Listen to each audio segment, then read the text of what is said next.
Welcome everyone to the Coaches Day. It's the second night of the Weekend TripleTreat, and we're pleased to have you with us, one and all. First of all, we are inviting you to like the stream so that the stream can have a far reach. Thanks to all the persons who continue to support this channel. We endeavor to try and do our best to improve and ensure that this product consistently give you reviews on the Reggae Boyz, and of course for the track and field fans. But tonight, this weekend's Triple Treat is all about the Reggae Boyz. As you can see in the title of this video, Michail, Antonio, and Ethan Pinnock scored. All right, and how many points do we need in this second phase of the World Cup qualifiers? How many points do we need? Definitely, we need some valuable points. But what's the limit? What's the cap? All right. Before we get into all of that, we'll be taking a few seconds break. We will be right back. Your style and your flavor make the city rock. They must say the season come out with a bang. Coach Minzy, best round here. Remember that.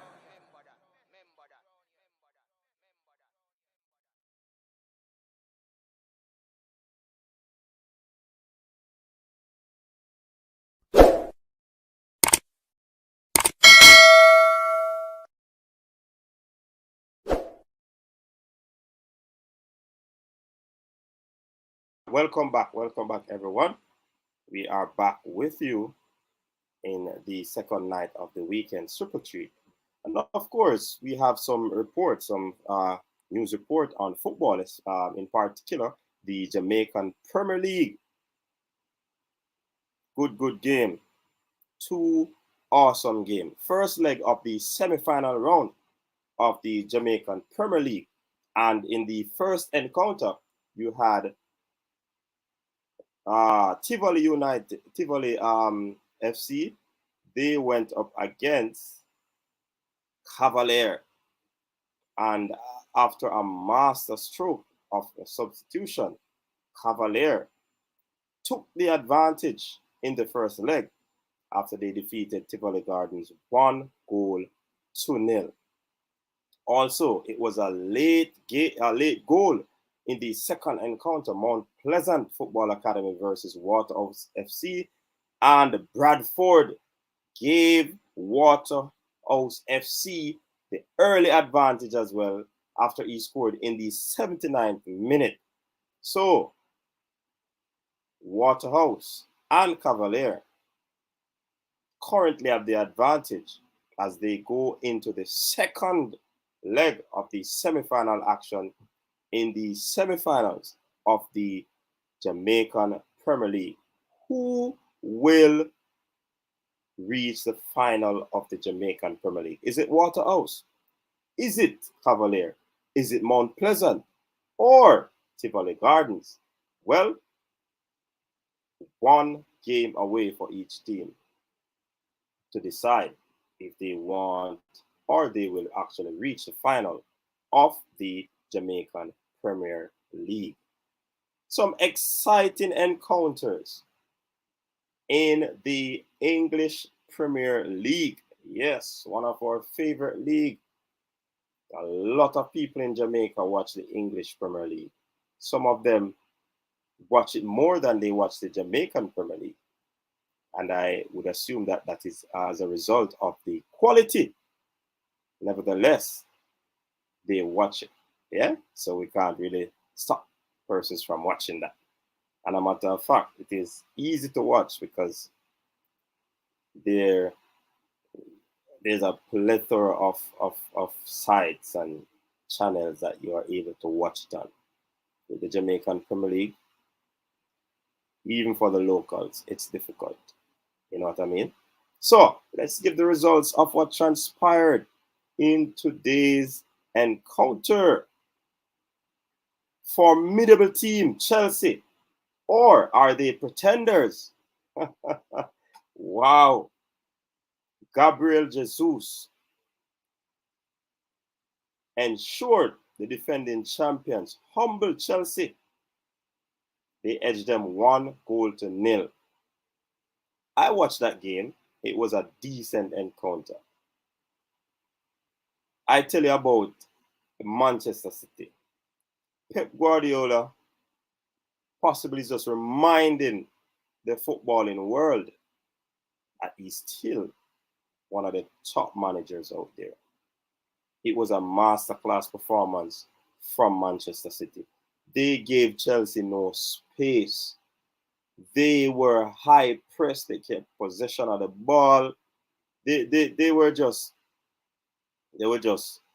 all over Chelsea. All over Chelsea. Even though in some regards it could be seen as what you call it, even the contested encounter, but nah, not in my estimation. All right, and the team that is giving me an headache, I have tempered my expectations where my team is concerned, Manchester United. I've tempered my expectation. This team is not a bad team. However, various combinations are the issue, is the issue. Mhm. That is a big issue with Manchester United. So, in essence, there are some tactical weaknesses. Hence, the directors should know what to do. They're in charge. Is it a good time to do what a lot of people think that they should do? I see a lot of hashtag Ole out. I'm not joining that bandwagon because when Ole came in, I wasn't overly excited. I said it to quite a number of people. Yeah, several of them. And they say, oh, he's a legend. He understands the club. He has injected some stuff that wasn't happening. He came in and he did well. So I guess they rewarded him. But I am not convinced. Nah, I am not convinced. But will I join the bandwagon by saying Ole out? Uh-uh. I'm not joining. I'm just standing by and looking at them. The same people who were saying, oh, Ole a big coach, man. Ole a big coach. Ole know the ins and outs of United. Yeah. So, me now follow you. I say no Ole out. Let the directors, the board of directors, the owner them decide that. Me now follow people. Welcome again, everyone. If you're just joining us, welcome to the Weekend TripleTreat on the coach's desk. This is the second night of the treat. All right, moving on. Everton.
Yes.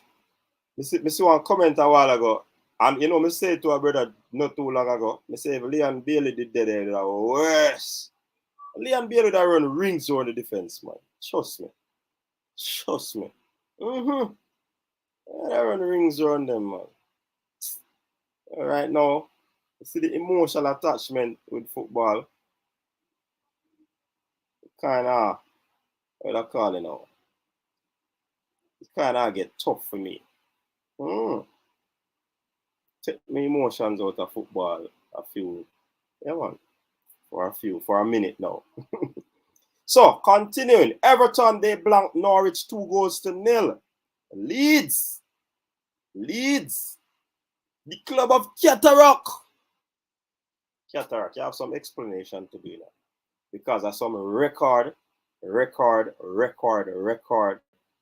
has been broken by Leeds. Now, how long Leeds now win it, Cataract? Talk to us, Cataract.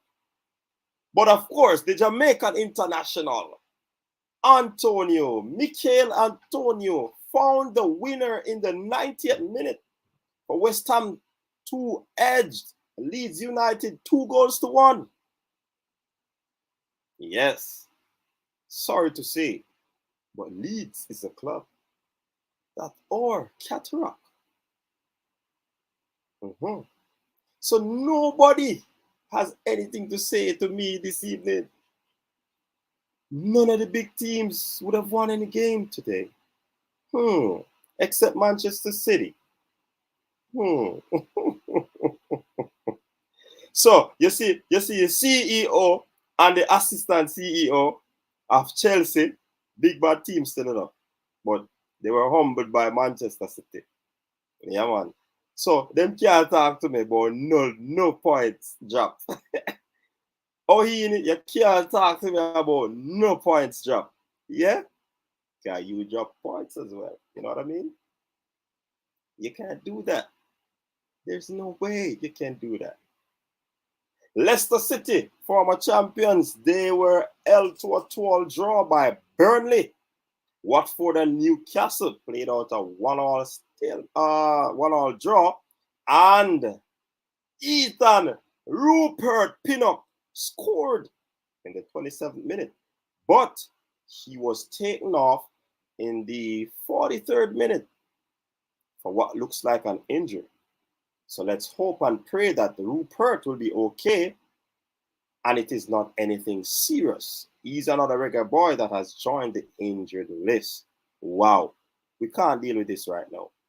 We're in too much of a bother to be encountering these situations. But Brentford held the mighty Liverpools. What did I say? Liverpool? Oh, Liverpool. Oh, Liverpool. They were held to a 3-3 draw by Brentford, the newbies. So, all the persons who are talking. You have Jota, Salah, and Jones found in the back of the net. Pinnock, Janelt, and Wisa also found in the back of the net for Brentford. So it was a good day of football. Yeah, man, good day of football. Awesome day, no doubt about it. You know what I mean? So that is how the Premier League ended today. Let's see what the man that puts the roof on, Kemar Roof. Tariq McGee's side in Belgium, Cassiopen, they blanked Bearscott 3-0. And Tariq McGee was not a part of that game. A matter of fact. Oh, yes, he actually played. Let me see how many minutes he got. He played 12 minutes, but it wasn't one of the best games for him. Wasn't one of the best games for him. All right, so he got a game in that encounter, Tariq McGee. Why is he not starting? We will never know. Interesting. But let us see what transpired over there in Scotland. Sweden. Let me see. The championship, Reading, with Liam Moore, they edged Middlesbrough 1-0. Preston, Daniel Johnson played out a 0-0 draw with Birmingham. Blackpool, Kevin Stewart. Let me see if he played. They belong to Barnsley 1-0. Let me see if Kevin Stewart was in this team. Nope. Was he on the bench? Let me see. Was he on the bench? Nope. Nope. Fulham with Bobby Reid and the man Michael Hector, they played out a 1-1 draw with Bristol City. Bobby Reid was on the left side. He had a pretty decent game. That's where it is. Derby lost 1-0 to Sheffield United. That's a bad result for the Derby team. Bad result there. Ravel Morrison had a pretty decent game. Not something to talk really about.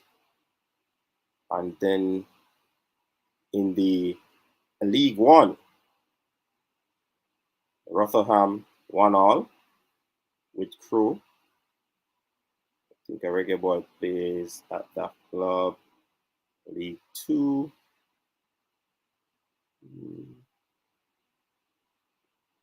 All right.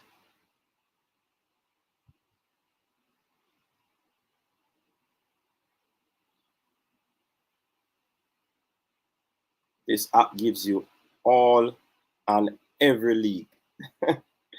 Wow. Probably it's only Mexico and probably Jamaica that they on the app here. All sort of league in Belgium, England, all Guatemala, Honduras. I'm trying to find these Scottish league.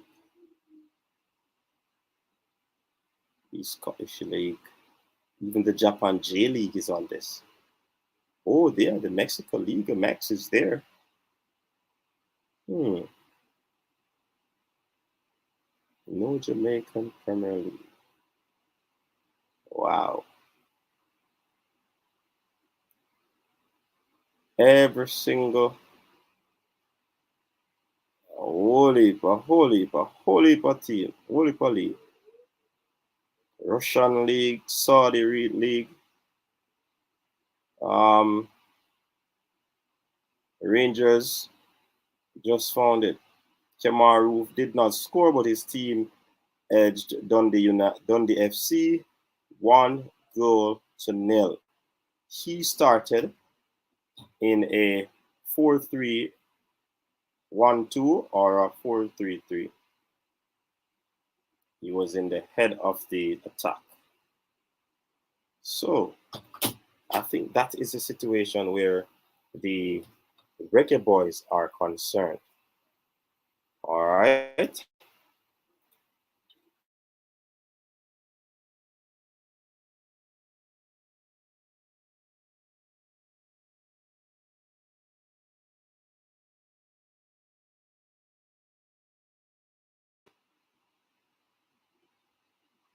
Spain, Sweden.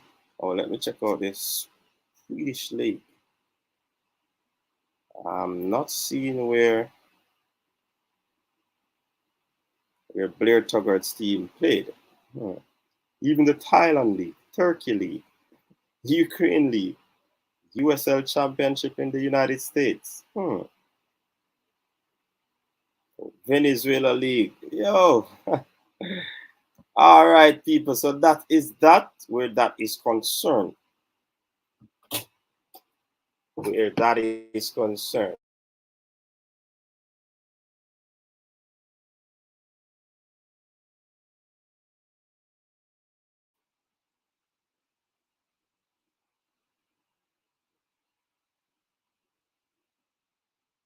All right, so let's jump into some of the comment section. I saw we were getting a call, an early call But I wasn't able to answer it because I was doing that early Power section. on. So the caller who was calling, Bluetooth you're free mode. to call back. All right, I just Device spotted a paired. super chat. And that super chat is coming from Kieran. Big up yourself, Kieran. Appreciate it. Of the Chelsea fans, Mpek and J, Blues win, lose our jaw. All right. All right. All right. SMM job. Big up and welcome. Fresh, big up yourself. Even though I think Tapa should do the honorable thing and resign, all is not lost. One away win at either the US or on the US and win at home versus Canada is how we hit the reset button. All right, Eagle Republic. Jermaine Lawrence, big up yourself. Travis, big up yourself. Jermaine Lawrence, just passing through. Yeah, man, big up, man. Travis, so it's a 9 points, nothing more, nothing less. You can't get more than 9 points still. You say, nah, stress yourself over that, Reggae Boyz. Let's see how many we get. Top of it more. Please surprise me. I only expect 1 point, to be honest. The babies in blue overrun the female in blue today. Come on, Yankee. That's a low blow. Ian Campbell, big up yourself. Welcome, man. The two stones that the builder refused. Michail Hector, a.k.a. Hector of Troy, and Anthony Grant, a.k.a. the judge. Or according to Mr. Speed, they were him when 10 years ago first. Delmar, whatever. LOL, Ola is out of his depth. Been a while now. Long time, Mr. That man. For an injust coming, On low league. Yeah, anyways, but I discriminate right now. Boy, coach me fed up, but with them, but me temper my expectation as well. Of course, man. All right, big up Jason Ferran. Big up to Jason Ferran, one of our first member on the coaches desk. People, you can always hit the join button and become a member of the coaches desk. Yeah, man. Big up to the persons over on Facebook who are tuning in at this moment. Don't know what is wrong with my system, Ole and Tapa family. Jason. We say, I saw it get fresh. All right. Romario Cohen, Ole and Tapa drink from the same pipe. Good players, not so good coaches. All right. That's from Romario Cohen. Ian Campbell, Ole in, but Tapa out. Really, Ian? That's hypocrisy, Ian. Because you want us to continue to lose. That's United. I see.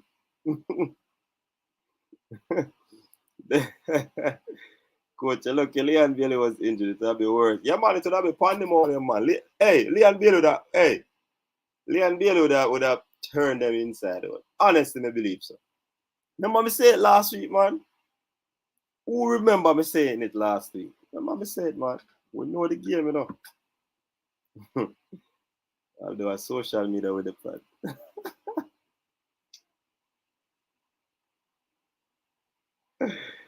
3 considerations. Everton Jackson, welcome for team selection. 1, coach player familiarity. 2, player familiarity. 3, player position familiarity. Game tactical planning. All right, Everton Jackson.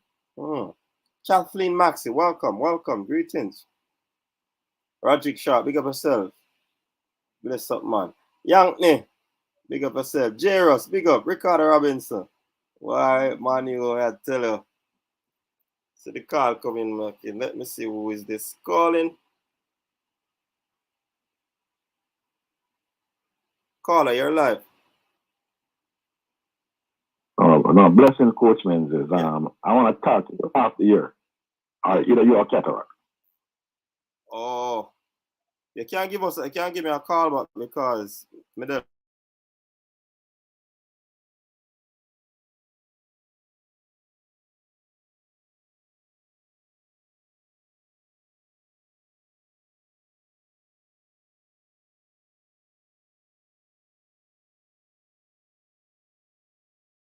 All right, that seems to have been a business call.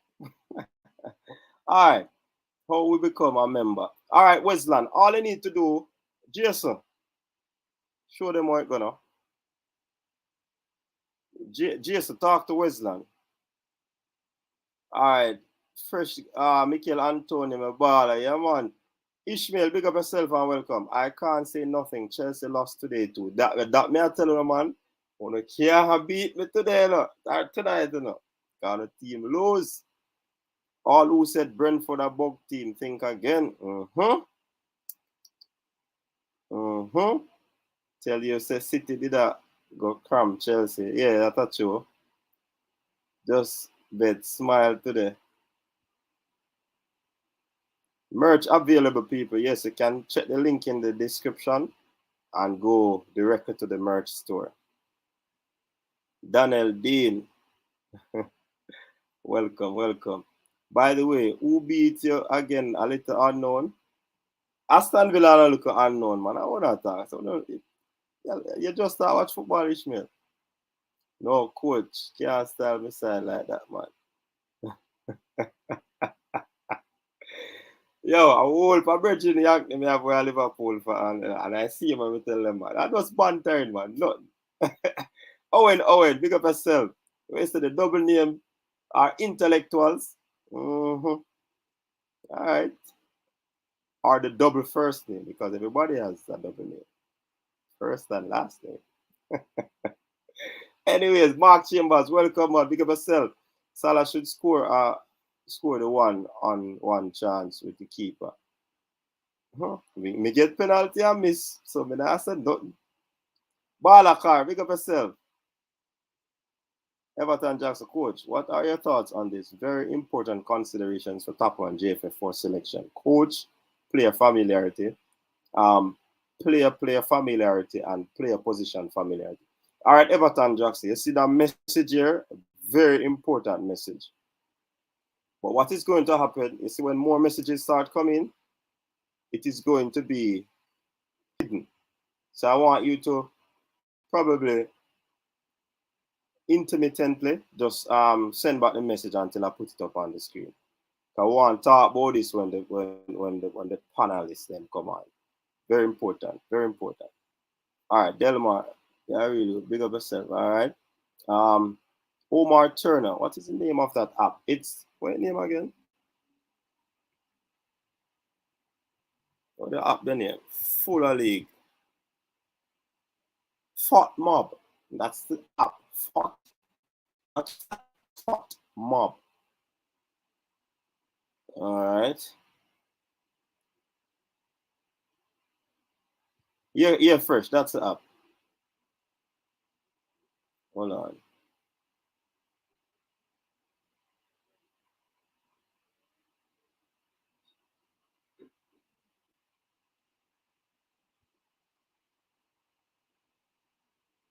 Yeah, man, big up the silent Dexters. Those persons are on their journey and aren't able to make a comment, but they have always tuned in and listening to the show. Big up yourself, wherever you are in this world. North America, South America, Central America, Caribbean, Europe. The Europeans are here. The Africans are here. You also have the people from the Middle East. A whole lot of people. Australia. They call it down under.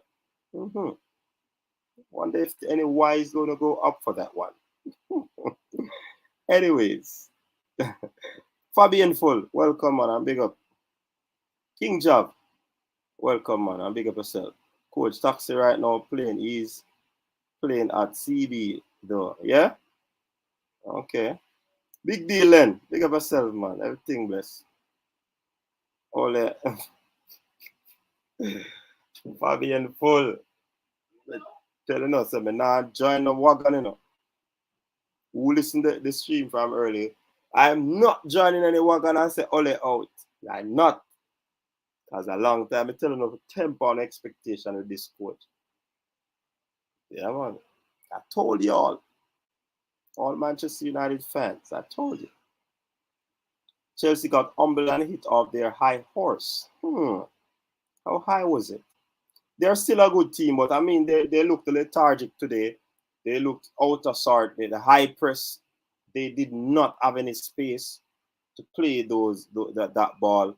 I mean, City was just being City. Yeah? What a JFF that I call. No, sir, they not call, man. Mr. Speed, big up yourself. Your team 1 foot into the finals. Yeah, man. Sports master, technical director, head cook and buckle wash. Big up yourself, Mr. Speed. We know you're tuning that. All right, so at Western, once you close the chat, you will see the option to join as a member where the subscription line is.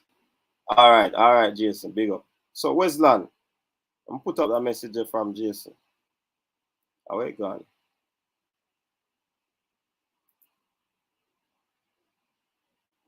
All right, there you go. Everton Jackson, former national player, Everton Jackson. Montreal Impact, Everton Jackson. Calabar, Everton Jackson. Yeah? Everton Jackson, former national player. I used to play for Waterhouse. Is it so Lee Young? Let me hear what go on. Denzel Hall, welcome man. Big up yourself. Last night show me go sleep, but me watch it this morning. Me no like what go on, coach. What go on? What go on with the show? They make me get disconnected. Balakar. Oh, if you talk about what go on. Last night's show was who are the expected UK players that will be joining? Who the coach will be picking? And a whole lot of names were mentioned, right? So don't get it twisted, Balakar. Don't get it twisted.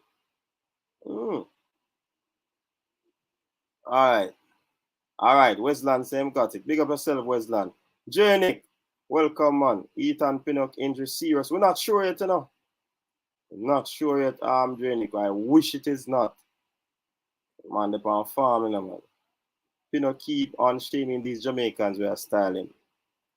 I did a video on it today, you know. So you can check it out, Ricardo. Talk about it, man. A lot of people don't like Ethan. And it is amazing to see or to hear why they don't think he's a good baller. In the first game of the man played for Jamaica, one man dash him upon the sideline or the the box there. So it happens to any defender, big defender, small defender. You understand? So I don't know. I don't know. You know what I mean? Man, a big baller, man. All right, like Bailey said, we got signed. He got signed. He's gonna destroy it. They best believe that's what he's gonna do. The Villa YouTubers already saying they know he's gonna break their heart because the big guns coming. Yeah. Chelsea will be back. The well-oiled machine just want a little service. Engine and lower. So they never pick that up, King Jam. Coach, your boy, this the baller in a one game, but no one. Nobody roof them in need. Oh, me not understand that baller car. Your boy this the baller in a one game. Who is my boy? But no one, nobody roof them in need for. I don't know what you talk about baller car. Me not get what you say. I was watching a Chelsea channel today that is in England. People in that chat was saying they should sell Lukaku back and Tuchel should be sacked. I have to laugh. Hey, that is the nature of football. You know? Some people feel to understand. You know, so fans, you know, you can't take it personally. Fans they will be with you once you win, but once you start do bad, if fans then switch and then just attack, you know, then now stop watching TV, you know. Then just attack. They might express them how them feel. But sometimes people take it personal, and you should not take it personal. This is the nature of football. Banter in football. But you see, once it read disrespect, I will never support it. Once you have banter, I love the banter. I love the banter. I believe they expect it tonight. But you see, City flag. Chelsea, I know I say things about. Ball game. Yeah. All right. Big up Johnny P. Welcome. Every defender get twist and turn, of course. Long time we stop try to convince these Jamaicans that Pinnock is our best defender. Right now, me just make Rupert do the talking for me. All right, Giovanni. No two ways about that, eh? Look where Leon do Rudiger. Exactly. And right now, Kieran, Rudiger is seen as one of the top centre backs in the world right now, as we speak. And Leon would have massacre him. You understand? So it's just a thing where me don't know. Jamaican fans are hey, a matter of fact, let me not say Jamaican fans. Football fans are very, very, very, very, very, very, very, very hard to please. Mm-hmm. Today you win, tomorrow you lose. You got to go. Yeah, man, I said football fans there. Man. Formula, big up yourself, Formula. Formula say no. People don't read Rupert from Sergeant turn him. And they ignore the fact that Moore was ball watching on that same play, that exactly formula. And I've said that multiple times. But I test my record formula.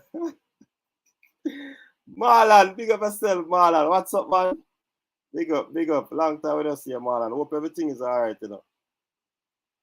You're a leader, welcome. Respect code. What is your opinion on the replacement for Grant for the USA game? Do we have a real CDM replacement? No, I don't. You know? So probably the DJ and DW have to go deal with the work again. And of course, you have Javon Watson who played in the Costa Rica game. So you never know. Kevin Lambert. I don't know. God bless you, United. Which team you support, God bless? Tell me, quick and fast. Bailey, that's your uncle Rudiger. I still believe Rudiger is a good defender. Of course, Yankney. Bailey make you know, say, yo, like, this is a phoenix out of the land of reggae. But, hey, people never get that out of them head about Rupert, you know. I don't know why. We are what we are. All right, Kevin Campbell. Many of you are going to read that. Big up yourself. Yeah, boy, this Lambert board watch the Japan game. So how him no want nobody this roof? Them both the one game them play coach. Yeah, Kemar Roof never scored the goal. Well, I don't know about the man still in the ball car, but Kemar Roof I would have gotten 2 chances in my estimation, and he should have scored them. Yeah, we spoke about that. Kevin Lambert didn't have a good game in Japan. We have to be realistic, you know, in a ball car. He never have a good game, and that's true.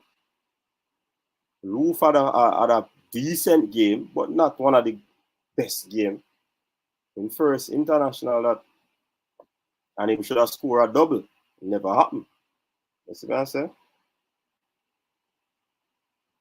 Lee Young said, it's not that he got dashed by a one man. It's just that he got dashed. Oh, please, Lee Young. Then at that, them are going to use to Friday, man. No, sir. That's it I go still. But everybody opinion different. And you have to respect each person's opinion. Quick question. Can anyone tell me where Man City Champions League trophies are kept? You know, some I don't know though. Last time I checked them, probably not no cabinet will label that thing there. Balaka, one game, them Judge Lambert have, brother. Come on, man.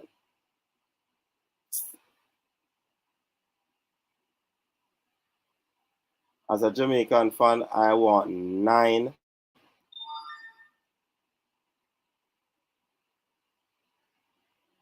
I want 9 points, but realistically, I see 0 from 9. Wow. And 9 points may approve to for reading about it's a bit tough to get that still. Luck is in sports, but will luck be on our side? It's another question. Yeah, coach, everything good so far. All right, Marlon. Good. We told everybody about Ole a long time. I'm sick of Ole. We have so many world-class players and we are playing nothing. Yup. But you see when him come in one done, I was one, well, me and some bridging that reason. And me I say, yo, nobody get so excited about Ole. And I told them it was a panic move when they signed him officially. Yeah? Mm. Tia Nero, big up yourself, man. Why, Dasher Rudy, what was the score? Liverpool Football Club. All right. The mighty Liverpool. Oh, Liverpool. Oh, Liverpool. Sorry. I have to see with my pronunciation.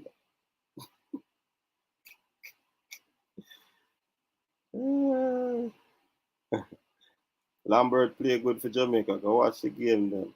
The one game the baller play bad, them a kill the youth. Why me not? Balakar, me just I said to you, come like Balakar now listening, you know. I saw football fans stay in a Balakar. Me just said, you need something they say, Yankney say in our comment section today. You might watch a Chelsea channel. And the man them say them to sell back Lukaku. After him man, them a rate up him man saying him come hold up the ball and him pace and all of them things there. You know? And today they lose and then say sell Liverpool, sell Lukaku and fire Tuchel. A sub-ball game go ball card. Don't take it personal. All right, Liverpool. 3 games, 2 points. 2 points here, look at Michail. No, sir. So 2 draws we are get and 1 defeat. You don't want that, you know. Lee Young, no. Not that prestigious. Just a football loving Jamaican. Oh, okay, I know. Okay, but then.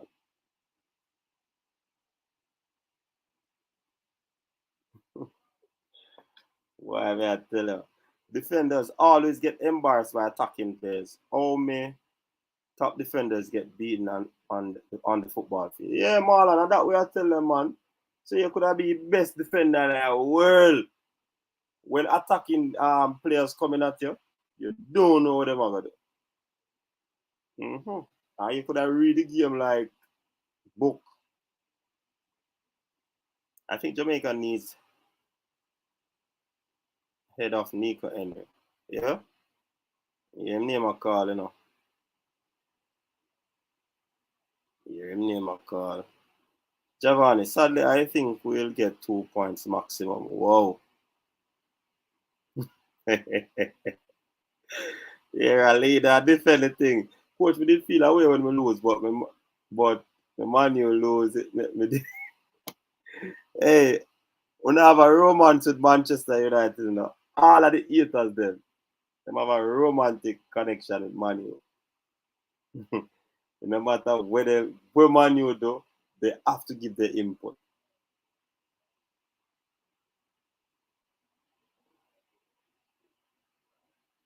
Who is gonna be our CB partnership with Liam Moore out?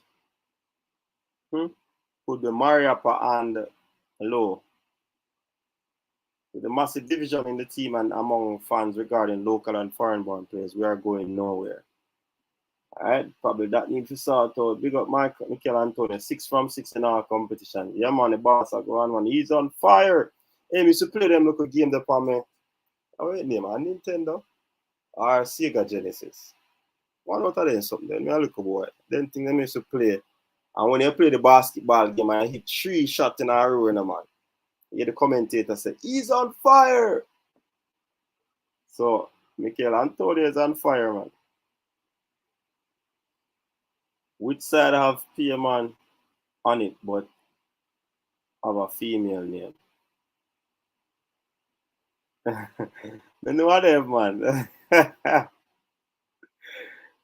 Don't try. I say God bless it. People be telling them I love a banter, you know. Don't try that code. 19 Premier League titles, 6 Champions League titles. You need more history. So talk man you would think to know how many Premier League titles, how many Champions League, how many FA Cup. Come on, man. If you're going to talk about titles, remember Manchester United is included. Mm-hmm. People have selective memory because I remember Lowe looked like a Bush League defender against Saudi Arabia. Yeah, and he has improved. Damian Lowe has worked on his game and he has improved leaps and bounds.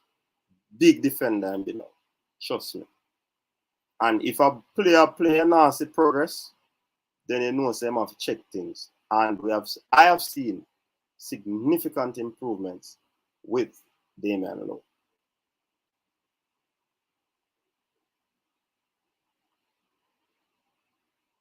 Coach, in your opinion, what are Pinnock's best qualities as a defender? What makes him stand out?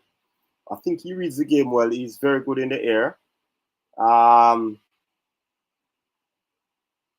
He can score, meaning when there's a corner, he can score from corners.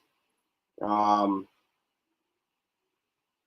man, I think one of he's very good when it comes down to crosses, which is good in the air as well.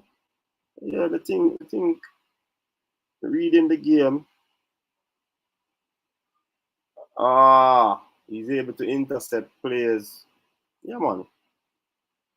Stand out. I don't think the word stand out should be because a lot of defenders can do that. But going up against those top forwards in the league and he's doing so well, that is a standout in itself. Big up, coach. You need to respect Liverpool because United get beaten by an unrated team today. I respect all the teams in the league, my friend Jermaine. I do. But sometimes there's a slip of the tongue. I be saying Liverpool. Oh, it's Liverpool. Hey, a long time rivalry, man. Let me tell you. When I look at youth and we used to watch TV, we used to see Liverpool. You see youth named Robbie Fowler. I immediately like for Liverpool. Robbie Fowler is a prolific striker. But separate and apart from that, I'm on you, me support, and them are rivals, so you don't know it go. We are going to come up with names and all of them things that are Jermaine. So it's not about a lack of respect. It's about bantering. Come on, man. Don't take it that personal. You need fit to.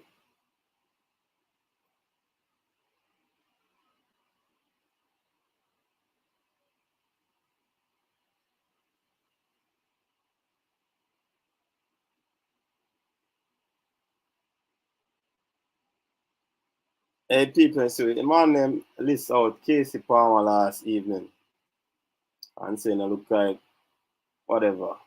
Casey just come off a bench and hit the back of the net. Mm-hmm. Yeah, man.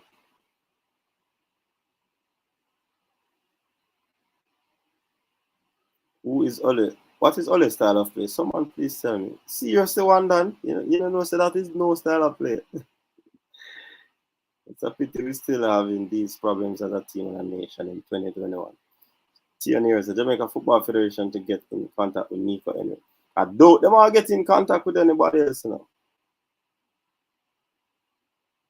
0 to 9, just being realistic. Our coach is creating and fostering division in the team and it needs to stop. So TNR base forward, Ian say, they will do that. Getting Montpez and coach for Tapa. Is he that good?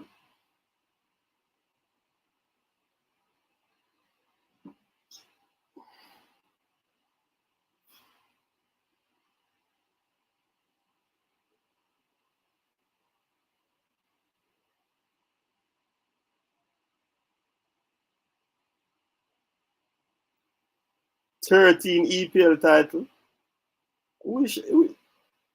Fresh God. Fresh. I want you to inform Shapari Samuels. He says that Man, you have 13 EPL and 2 UCL. Inform him for me, please.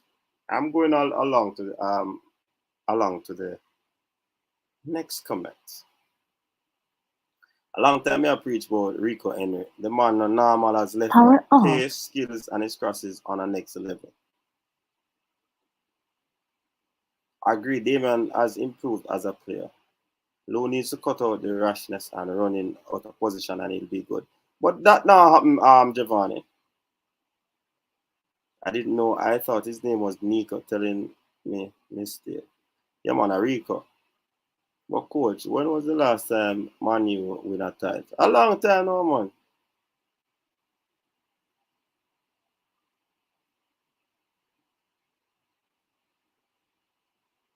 Manchester United best era was with Alex Ferguson. It will be another 10 years before they win a major trophy. United will never get another coach like Fergie. That's true. Can get somebody better. Coach, we need to stop this labeling of player about English born player. When Pinnock scored against Liverpool, the commentator said Jamaican international 20 titles, one or 22 champion or two Champions League. You're right, but what we are saying isn't correct. As a commentator, they will say that, but because we know that nothing is wrong to say English-born Jamaican. He's an English-born player, so why we say overseas-based players? Why we not say Jamaican? You understand, Bless? We think too deep, man. We say overseas-based players for the persons who used to play in our leagues and get contracts abroad. It shouldn't be an issue, man. Where does Damian Lowe play? Egypt. Never hear anyone talking about him at the club level. Egypt him play. Yeah, Kevin Reid, United, we say. To say he's not ready is not a diss baller car. Lambert not ready right now for the national team. He need to learn more. We have better than him, but him have a future we have to work on.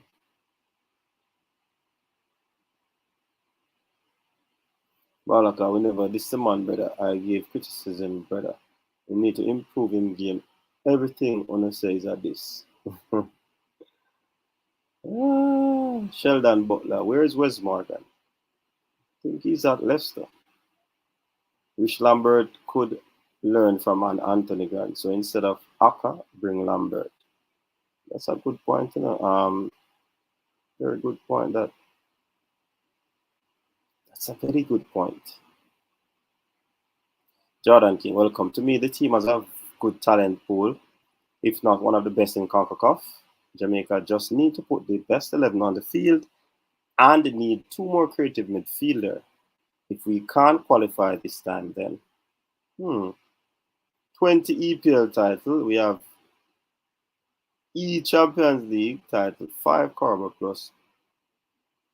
Coach, do you think we're more ready to take this team forward so we can get some points on board now? You think he's ready to get this team going now?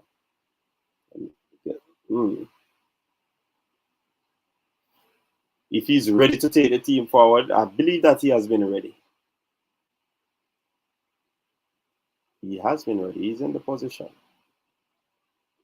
In terms of getting the intricacies out there so that we get the points, let's see.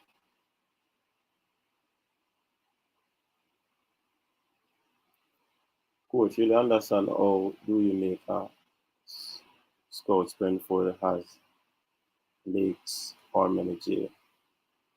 What? Team, I don't understand this. Coach, really understand how do you make a Scouts Brentford has Lakes or manager? I don't understand that. It's not Nico Henry, it's Rico Henry. He plays for Brentford. Just like some of the baller them from UK, but Lambert in the team. Grant can show him a lot. Oh boy.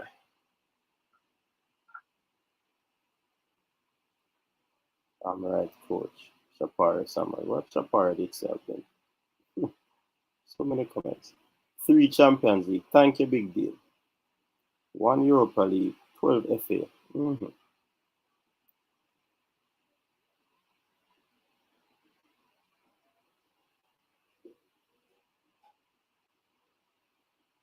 Man is one of the most hated club, but not a problem, as it's only because it is of its greatness. Only a member matter of time before we are back on top. If we get a good coach, shut up some of them. Wes Morgan is needed in the Jamaica squad. Really? Uh,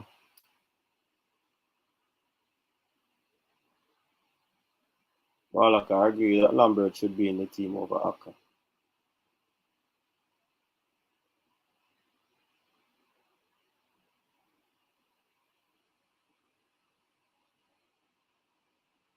Rico plays for Brentford.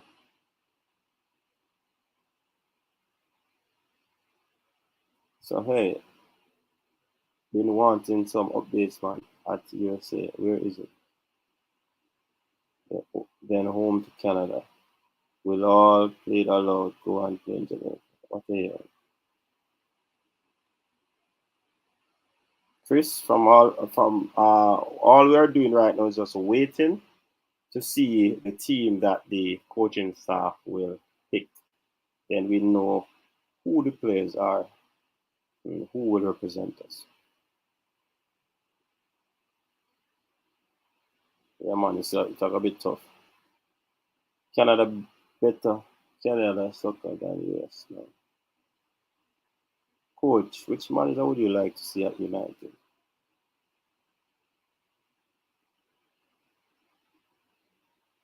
Pep Guardiola.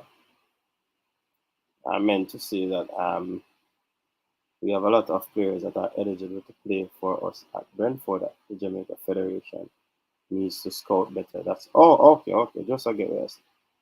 Wes Morgan is retired. John Barnes for Jamaica. Wes Morgan retired. But he's at Leicester. I think some position there.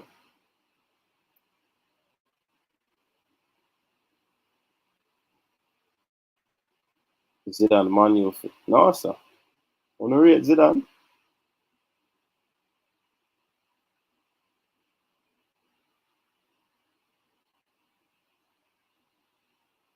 I'm hoping for America to get all 9 points, but I know we'll be lucky to get 4. Hmm. Seem like how I saw someone saying Demar Phillips should be when he's retired. Ivan Tony not interested right now, Christmas. We need to build the game from the back. Be patient, then look for the true pass. Jamaica have too much talent to be performing so poorly. No cohesiveness or team chemistry. And Tapa is not the man for the job. Consider a big coach. Why you say I'm a big coach? See, everybody have them preference in a car. I'm rate Zizou. Mm. I don't rate Zizou.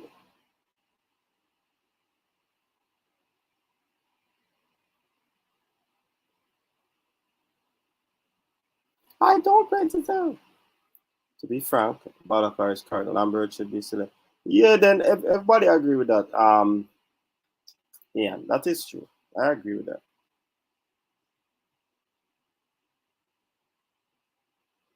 If we get less than 5, we're out of it. Don't worry, people. Jamaica's gonna get the job done. Conte for Man United job over Zidane. See him so fresh. Blessings, coach and coaches family. Yeah, big up yourself, Natty Congo. Great performance by Antonio. Brentford and Liverpool played a good game. Great goal by Rupert also. I would to see like Casey Palmer again. Yeah. Like Casey now watch the thing last night can go find it back on it. I can't bet you this. If Ole is gone, we are going back way down the picking order. Remember that. Really? Remember, he just started coach about 5 to 6 seasons now. And look where he do for Real Madrid. And when him get there in the second stint, what happened? Because him did have Ronaldo and them on the big deal.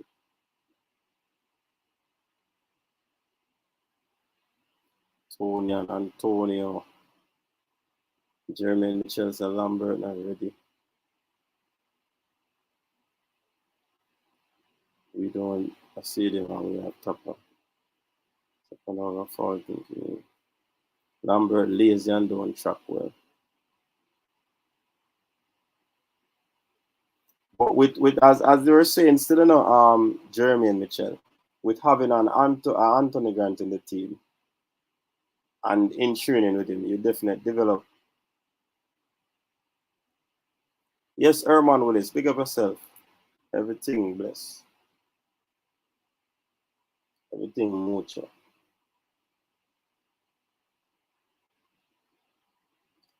All right, since no call is coming in, we can take the people. I'm only doing one more hour.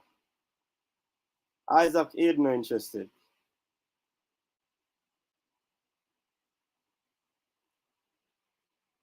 Yes, CR7 at Manu and in to get the best out of him. Manu have good players too. Sidek Lambert or Vanzi if or CDM are unavailable. We must can do better than pull Akka out of requirement. Yeah, that is true, Jairus. But again, I believe coach a pick who would have been there for him and in trust. You think of that, you know? Zidane a big coach because he's the only coach who win back-to-back CPL. More CPL. CL. Plus he knows how to coach superstar and we have a lot of superstars on the team. Oh boy. What about Isaac Aiden? Isaac Aiden is not interested. With Ivan Tony performing today, nobody can tell me say he no have no chance for in the England squad, even if on the bench. How is Lambert so rated highly at his club? Enough man say the youth no good. Rather Joey Desert than Lambert. What about Holgate? We don't know. Coach, the system sounds better tonight. Yeah, the internet are the better, trust me. The internet are the much better. The US team will run at us hard and high press us. They will have the ball. We have to counter attack. No excuse this round. Straight. That coach will Uno go on use straight at the back. Conte. Okay. Just that's why all right. I'm retracting everything about United. I don't care who then get as coach. I still my side.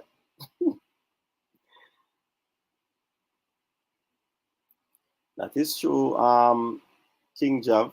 But if that is the coach and that team where we are going to coach get rid of Theodore with more Paula and takes us to okay.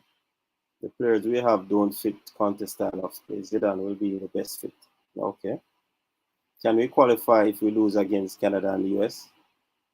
That will be uphill task.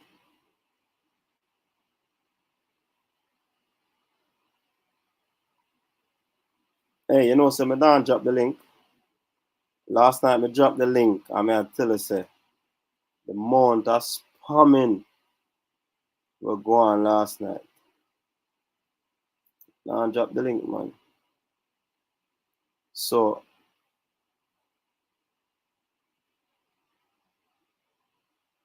if a time for you people then come on, how many things do we have fresh?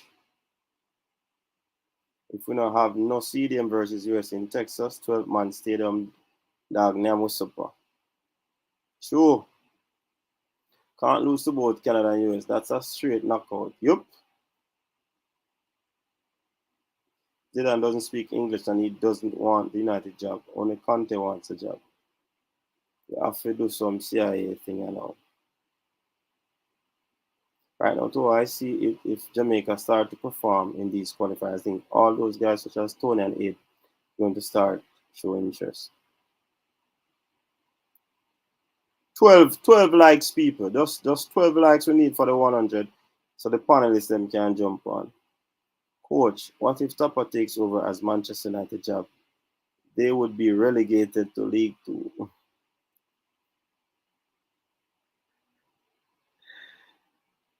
Shadows that.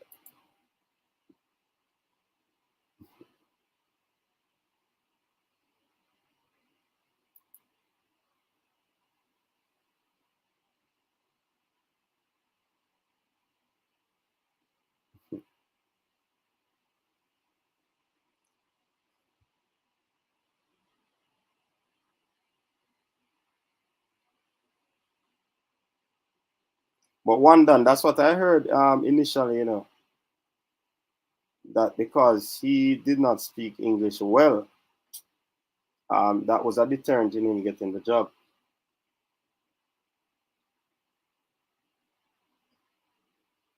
I've been hearing that Joey Desert is injured and persons have been calling for him.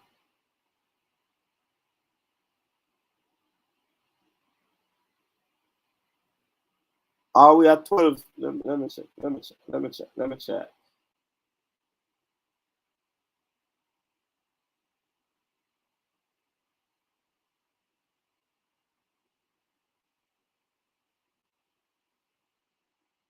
All right, we're at 100, over 100 likes. So yeah, persons with the link, jump in.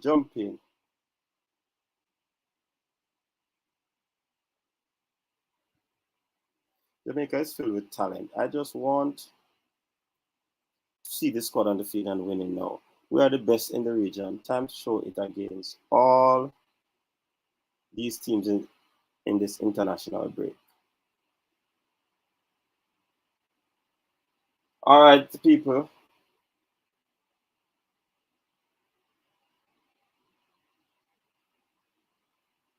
We can jump on now.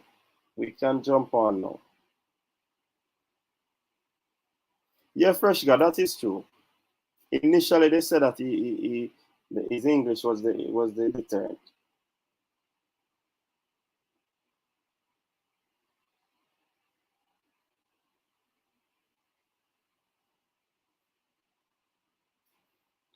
Not to my knowledge, Marlon. We don't hear nothing like that.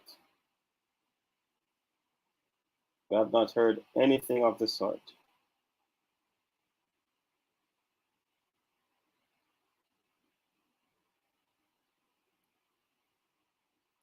Oh, today's the great baby gardener's birthday, Big up the baby. Boss moved to England and migrate to England.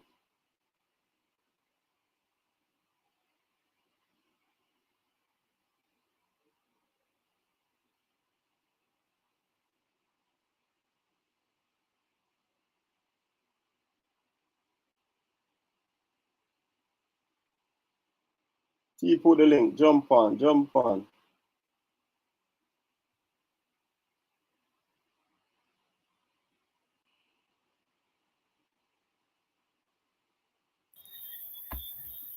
with the farm, Coach, what's happening, man?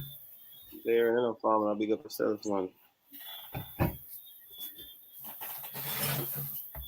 You say you not go too long. Really. You say you not go too No, long. I don't want, Your no, internet, I don't want to. your internet kind of shaky though. I tell you, from what day my internet I move away, brother. Yeah, follow that man steps. Well, I don't know what God. I don't know what is happening. I know the struggle, man. I know the struggle. But it a hold up our life, so I forgive thanks same way. Yeah. So what's your take on the topic now? I mean, no, you threw your soul last night when I see a man talk about a certain amount of points, Why? I don't. Why it pains my heart to say it, man. But honestly, I really and truly don't see us getting a lot of points in this round. To be honest with you, I don't. I don't mean to be negative, but it's just how I genuinely feel, man. Honestly, I think this round of fixtures is a tougher round of fixtures than the last round of fixtures. The last round of fixtures we would have played Mexico, Panama, and Costa Rica, and I think these three. I think overall, right? I mean, yes, obviously Mexico is a kingpin rather in the region, but I think overall this round of fixtures coming up is a tougher round of fixtures, and we only got 1 point in the last round of fixtures. Exactly. So, why it got tough. It got a bit tougher than the first round because Mexico would have been quote unquote the toughest game in the round. See? Mm-hmm. And we could have salvaged a point. It didn't happen. So we know that we would have lost points there. Mm-hmm. Home game, we expected to get at least 3 points. We got none. Away to Costa Rica, which is not one of the best teams in the zone. We got a point that could have been accepted, but the home game is the game. And you see, in this round, in the first round where we could have salvaged a point against Mexico, we should have held on to that opportunity, you know, because that could have been a crucial point. But coach, you see the thing now, coach, and I know luck plays a role in football, right? But even when you said that we could have gotten a point in that Mexico game, right? Mm-hmm. To be fair, in my humble opinion, if we did get a point in that game, it would have been luck. But luck work in football and sport. Yeah, but coach, here's my thing now. How sustainable is luck? Well, it has not been going our way, so we would not have had any luck throughout this round. Boy, I not think a luck. Throughout the first round. I not think a luck cause we in the predicament we're in. No, man, I'm not saying that. I'm saying sometimes in a game, the element of luck can come up. Yeah, man. Right? Because especially if a team is coming at you, trying to get that goal or equalizing goal, ball hit bar, goalkeeper spill ball. These things do happen in the sport because of the human element, right? Mm-hmm. But it doesn't work for every team. It would have been luck for us if we would have gotten that point. I think we throw away that point. Barring luck, I think we throw away that point because of decision making. You understand? So, luck did not help us against Panama. Luck did not help us against Costa Rica, or did it? Yeah, but how were we unlucky against Panama? No, I'm saying luck did not help us against Panama. Yeah, but it's not unlucky against Panama. Panama came and put up a decent performance and destroyed us. There was no luck in that. Yeah. But no that's when you say we had no luck against Panama, though, coach, it suggests that if we had luck on our side, we could have gotten something from that game, and that's how I interpret it. So I don't know. That's wrong interpretation. Mm-hmm. I was just going through the 3 games to indicate that no luck was a part of it. So the game against Mexico, we did not have any luck. It was bad decision. Game against Panama, we were outplayed because of tactical decision again. In Costa Rica, it was just a normal, regular game. So I'm saying to you, luck happens oftentimes or sometimes, but throughout these first 3 games, luck wasn't on our side in terms of nothing never happened for us to give us a better result. Yeah, man. And what I'm saying. I agree, I agree, and I did preface my comments with saying that, I know that luck plays a role in football, right? Mm-hmm. But it's not something that I would want to necessarily bank on, so to speak. No. If you understand what I mean, yeah, right? I agree with you. Luck is not, it's not certain. It's not sustainable. It's not sustainable either. Mm-hmm. So, I really and truly, I don't, when I hear the word luck, especially in our case, there's so many other things that are wrong. There are so many other things that are off before we even get to luck. You get what I say? Yeah. And I see Neil putting up a comment that we could have gotten 2 goals from Roof. I don't think the element of luck came in those goals. He wasn't composed enough to find the back of the net. I don't think that has anything to do with luck in that situation. You don't think the Roof goal though, the second one, not the Roof goal, the Roof attempt. The first one?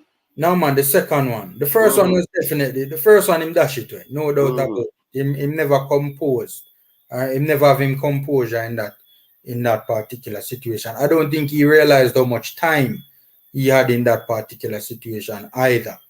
But the second one,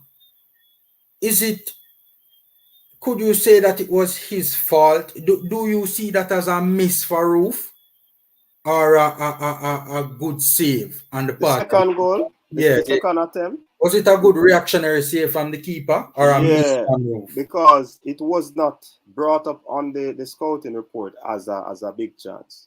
Mm-hmm. I think it was brought up as a shot on goal, which was, what do you call it again? Direct attempt or whatever they call it. I don't remember right now. Shot on target? On target, yes. It was a shot on target. It didn't come up as a big chance created. So it was a glance in header and it could have gone either way. Mm-hmm. So the people in the comments, once we are talking about luck, that means they said somebody reminded us also that we had an element of luck because that goal that Boza scored, it was an element of luck. Yeah, the side of his head. Yeah.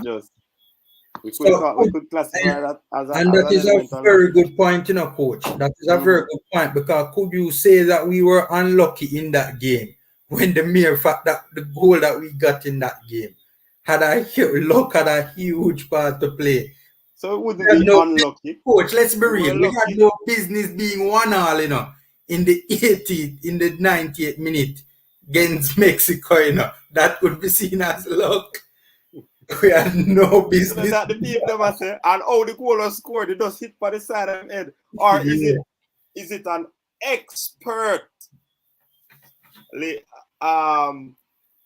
expertly finished goal? From something there because it has to take a lot of cushioning and all of these things to score the goal. Hold on, to be fair, I can't take away from that and give it all.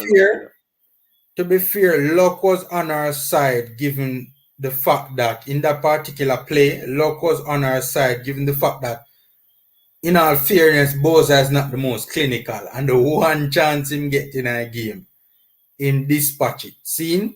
And it was one chance? Yeah, man, a one chance in getting a whole Mexico game. Seen? And the Costa Rica game we're talking about. The Costa Rica game? Yeah, remember him scored the header for the 1-1. Mm-hmm. Oh, so luck was honest. Right. They must say probably luck played a part because that goal wasn't, you would call it a direct header on goal. Him set him head and it hit. But I'm saying I thought you made the mistake from the Mexican defender. No, man. Okay. I'm saying that even though persons are saying it is luck, it could be a case where the forward expertly set him head a particular way to cushion the ball to pass the goalkeeper. Mm-hmm. So you can look on it. Those are an element of luck, Coach. The 2 goals that Boza scored are an element of luck. So I guess you could say luck was on our side. Yeah. Yes, yeah. Yeah, but honestly, go ahead. Yeah, but just honestly, man, as I said earlier, it don't really give me pleasure to say, and this was one of the reasons why I did a video, just basically advocating that, we should move on with the greatest of respect from Tapa for this upcoming round of fixtures, because I think we're just wasting this upcoming round of fixtures. I think it's inevitable. I think we all see what is going to happen in this upcoming round of fixtures. I think only the blind can see it. I think we're just basically wasting this round of fixtures, to be honest with you, for something to happen that we know is going to happen. Whereas I think that we should have rolled the dice, and because, as I said, we know this round of fixtures is not going to go well. Try something else. It can't go no worse. It can only go better. It can only go better. It can't go no worse. Because me I tell you, Coach, me I tell you, honest God Almighty truth, me no see the boys them a get more than 2 points in this upcoming round of fixtures. I don't mean to be negative, me just a be real. Me no see it. It doesn't give me pleasure. Yo, I care about Reggae Boyz, you know, man. And my team, you know, man. When people ask me where my team, I don't have a club team, you know. I care about some, you know, give me pleasure for say this. I just have to be objective in my analysis. I just have to be fair, you know. This round of fixtures is a harder round of fixtures than the last round of fixtures. And we only got 1 point in the last round of fixtures. And we all know the reason why we only got the main reason why we only got 1 point in the last round of fixtures. So I don't know. And when I look at we're going to be having so it will be 2 back-to-back away games. We would not have had a very good history against the United States in World Cup qualifiers. I can't. I'm trying to recall if we have ever beaten them in a World Cup qualifier away from home. Oh, away from home. No, I don't think so. I don't think so. Not to my memory.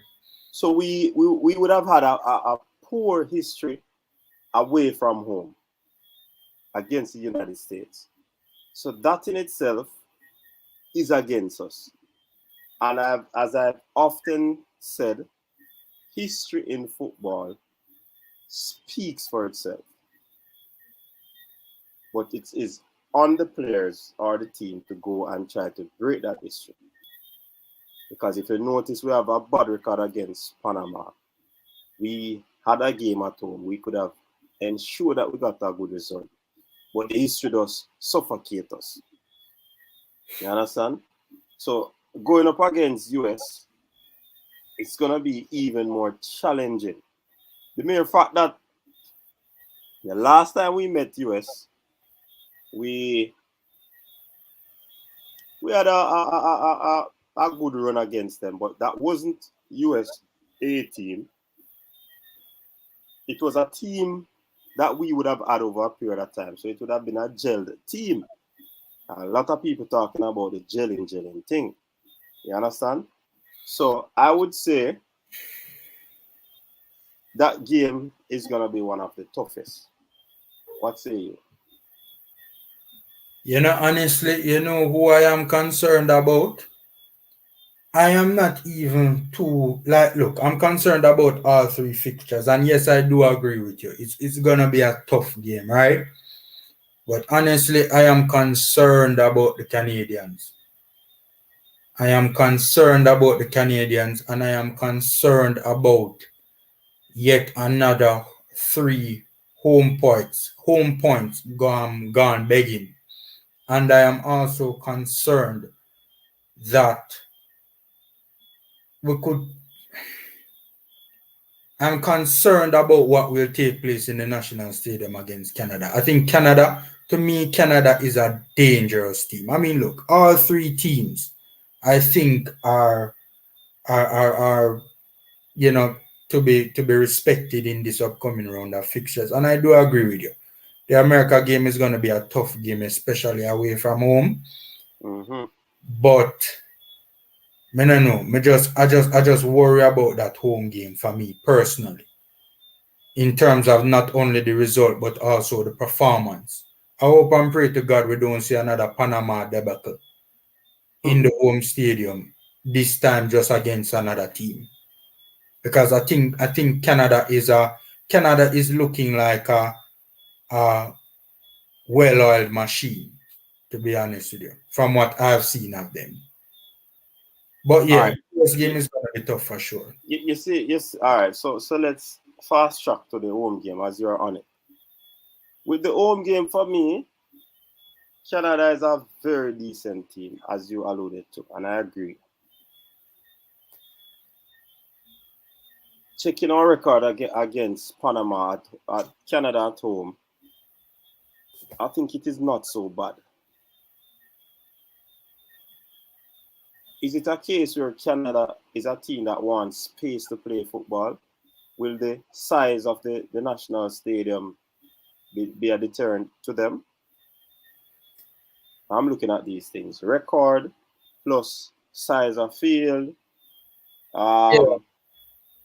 I wish they would have probably played the game in at an earlier time where the sun will be taken into consideration. But I guess because of the English Reggae Boys, they probably consider to play it in the cool of the evening or afternoon. So I don't know if we can't get. But coach, Yeah. you know, is some very good context you just provide a while ago, you know. Mm-hmm. But here is where I kind of see it differently. Me see Panama come in our stadium, you know, and play expansive football, you know, on the narrow field, you know, Mm-hmm. and still deal with their way, you know. And the issue of, you know, our record against Canada. Yes, that is true, coach. But you see that Canada outfit here is a different Canada team, this, you know, man. And the Canada teams have all this, you know. The True. Canada team a little bit different, man. Our problem side is, right? And what concerns me about Canada, I'll be real with your coach. When I look at the Panama team, man for man, right? Our team was stronger, right? And I think that is clear for most to see. Yes, you know, people talk about their team, you know, plays better, you know, plays together better, so to speak, right? But I still think man for man, our team is a superior team, right? Canada, when I look at our team man for man versus their team man for man, you know, the gap, in my humble opinion, is a lot. You get what I mean? I say Canada is a better team than Panama. You get what I mean? I say? Yeah. Is a better team than Panama. And when we see Panama come out yard and do that to us, here's my thing, coach. What on the formula? Because I don't want that point I run away. Just try and remember what you did ever say. You made mention of the expansive football that Panama played on the surface that we have. Right?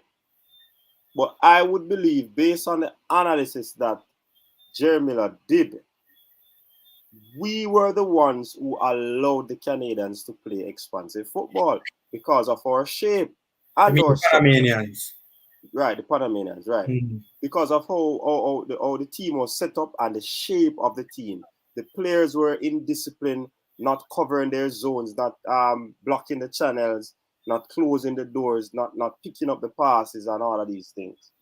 So I would believe that if a team is given the opportunity to play expansive football, they will.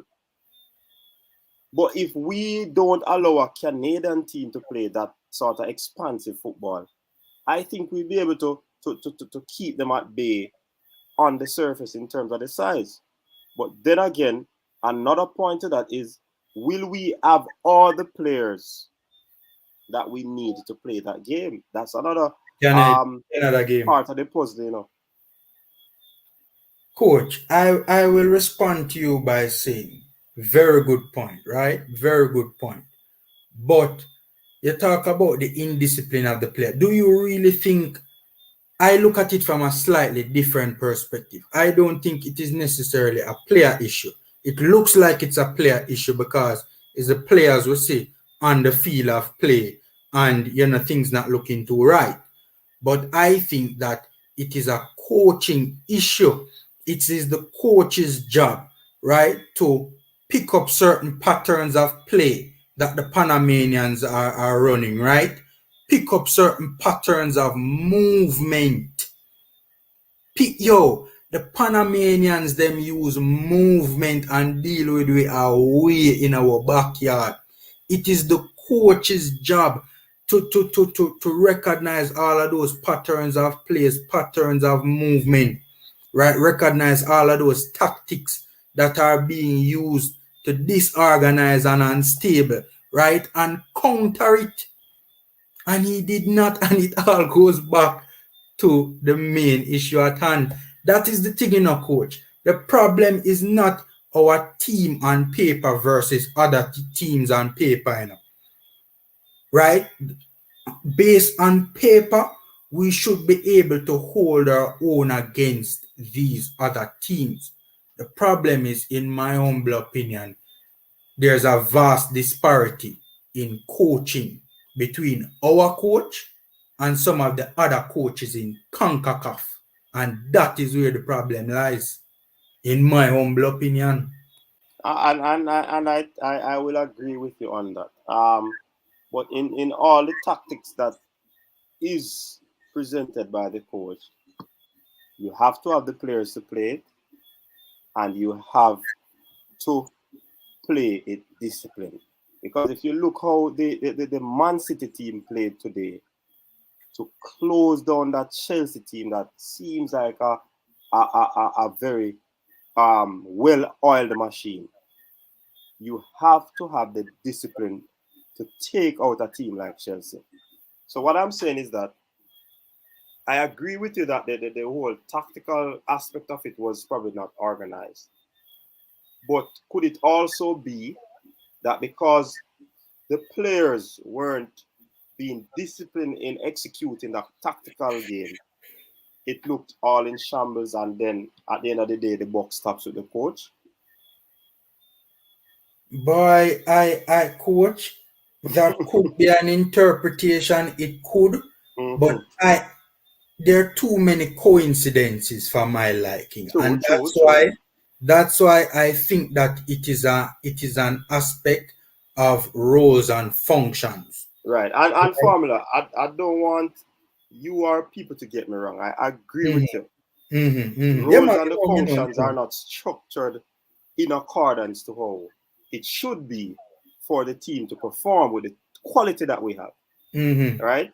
So I agree with you on that. I just wanted to put a spin on it. For it to be, we have to have analytical conversation, right. Multiple perspectives. I get it. And different persons are listening, so we want to spread a one sheet. For the different persons that are listening. But man, I agree with you. But coach, you see, even when you talk about the personnel issue now, it goes back to even the coach and his selection, if you really and truly think about it, because we talk about, the midfield pairing of DJ and a Ravel in the Panama game. That was out of sorts, man. that was like unlike poles repelling. Coach, the whole thing was just all. I mean, we have to take serious thing, make joke for kind of help to cope, because it genuinely hurt me when I was watching the Panama game and seeing this debacle unfold. It made me feel it to my heart. I don't know. Luckily, I was having technical issues because I don't know what me that do if me need to watch along. Big and serious. It did painful, bad. Honestly, man. I don't know. It's just, and a lot of people, this Panama game, it keeps on coming up. But it keeps on coming up for a reason. We can't get the nightmare out of our head. That was that Panama debacle. We can't get it out of our head. And it's a reason why we can't get it out of our head. Yeah, man, it was really shambolic in that. Trust me, man. So the Panama game is also a tricky tie. So it's two tricky ties in the space of a few days. But Honduras tricky too, and I'm interested to see how Honduras plays us. Will Honduras play the ball on the ground against us? I am very interested to see how Honduras plays us. Will Honduras have enough confidence, right, to quote unquote, see themselves as being able, and they're at home as well, right? That fixture is at home as that fixture is a tricky fixture, because coach, I saw, especially with what I saw in the Gold Cup, I saw all of these three teams that are coming up in the next round of fixtures.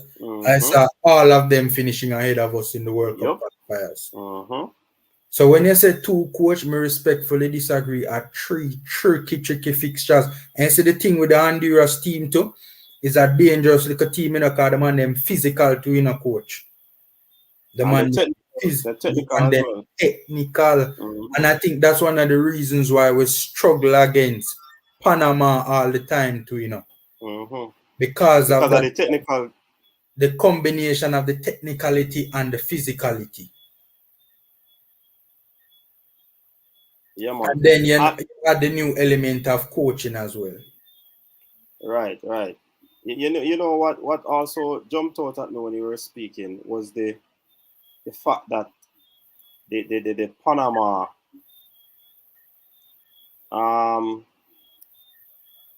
the Panama, hold on there.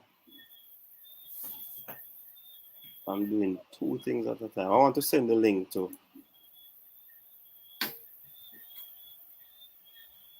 All right. I want to send the link to Michail.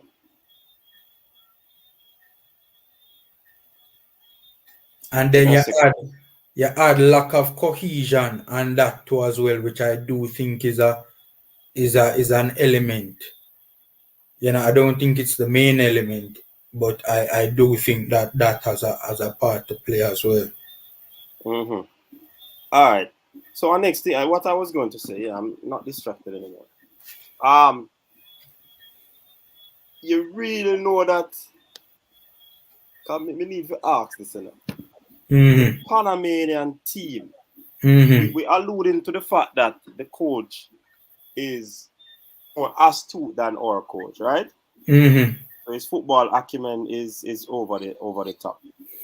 So what I'm saying is that did the coach actually made the adjustment based on our midfield, or did he just bring the same type of football that he played from the previous game? Same type.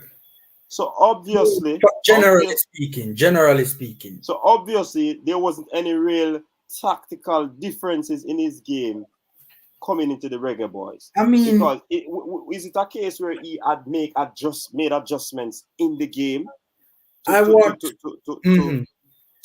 close down the Jamaican midfield? Is it that he made the necessary scouting on the team to see all of these things? Because, or as Big D Len said, the 4-4-2 him just see it and just realize, oh, I joked in this. Easy pickings. You see what I'm saying? No, it's a very good question. It's a very good question. I think that, I mean, all right, I watched Panama against Costa Rica, the game before that, right, with Panama, right? And I did see certain patterns of plays and certain tactics used in that game that I also saw being used in the game against us, right?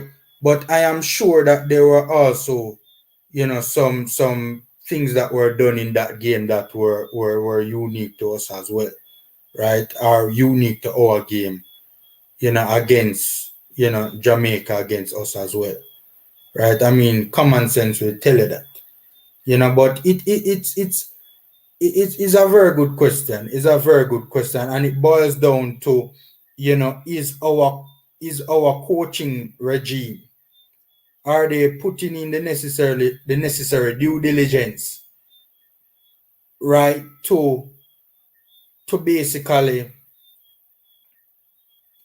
know what we are going up against and know what the opposition is all about, right? And honestly, it's something that I wondered about after the game as well, because I mean, I didn't see a plan, so to speak, apart from the typical long ball. I did not see a plan to bypass the Panamanian high press. I didn't see a plan, right, on the field when I was watching the game to bypass the Panamanian high press. And, you know, apart from the aimless long ball, it's not even It's not even a ball over the initial line of confrontation to a player dropping into a pocket of space, you know. It's just the regular buff up the pitch, right? For one of our forward them try chase it and get underneath it.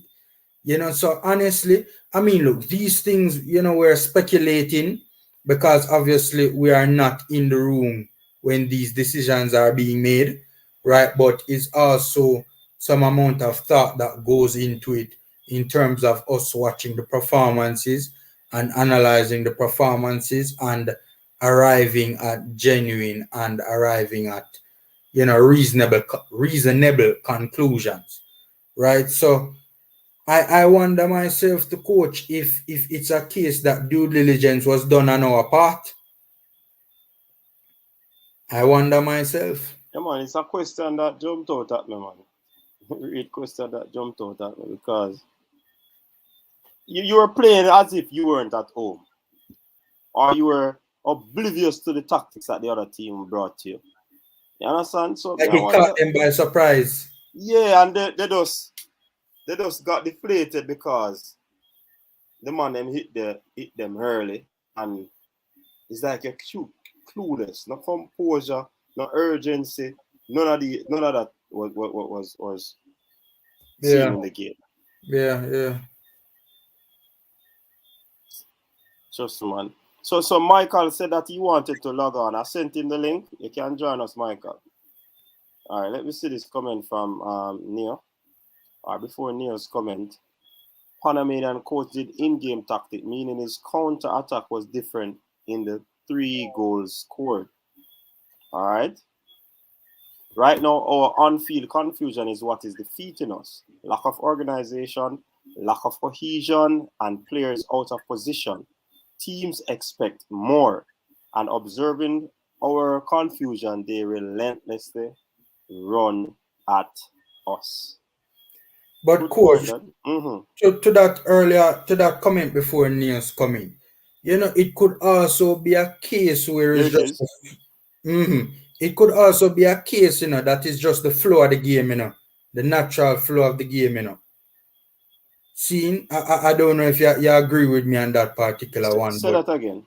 It could also be a case where it's just the natural flow of the game. So it wasn't necessarily a plan, right? Because him say Panama coach did in-game tactic, meaning his counter-attack was different in the 3 goals scored. Right? It could just necessarily be because even in counter-attacking, a lot of improvisation, a lot of the time, sometimes in counter-attacks, you know, it's improvisation, you know. Right? You know, on the transitional play, right? So it could just be a case of, it could be that it was, you know, set up that way, and again, we weren't in the room to know exactly what was taking place. But it could also be a case where it's just the natural flow of the game. Yeah, true. All right, big deal then. The Panama coach after game afraid of the JA team until he see. If you're watching the starting of the match, you'll see.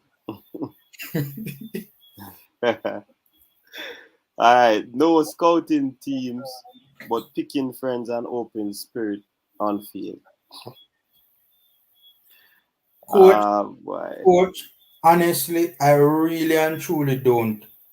Honestly, really and truly, coach, is a very, very good question you ask, because honestly, when you think about it, you really have to wonder if due diligence was done. You really have to wonder, because when you talk about no plan in place to counter the Panamanians high press, no, like little, you know, see no patterns of movement, you know, see no particular roles, particular functions, you know, just the way the team was set up. Right? Panama was doing everything off the ball and with the ball. They were just dominating us in every aspect of the game. But you know, something interesting jump out at me just now again, you know, because when you look at so I'm wondering about, we just mentioned, I wonder if due diligence was done in terms of the scouting of the team. Because when I observe the Costa Rica team in comparison to the Costa Rica team that we played, or the game that they played against Mexico versus the game that they played against Jamaica, it was evident that the defensive flank man of the Costa Rican team, they were weak in terms of the scouting report. So what transpired is that Jamaica attacked in that game was down the flanks. Taxi got involved in the game a lot. Alvas got involved in the game a lot. So they played a lot of balls on the flanks. So that told me in that game that homework was done in that game. But nothing was evident that homework was done in the Panamanian game. Was it a matter of the time was too quick, moving from Mexico back to Jamaica and all of these things? I don't know. Yeah. But it was evident that some amount of tactics was done to try and break down the Costa Rica team into the flanks. Here could be a reason. This could be a reason for that taking place, right? Because I think that Michael, welcome. Michael, bless up, man, bless up. I think that because if you notice in that game, coach, it's not something you see very often, where Tapa push both wing backs or both full backs rather further up the pitch. Him always have one for the most part, especially in recent years. One mostly sit back, and one mostly, and not even like we're talking about for the entire game. One is tasked with sitting, and it depends on the personnel that he has as well.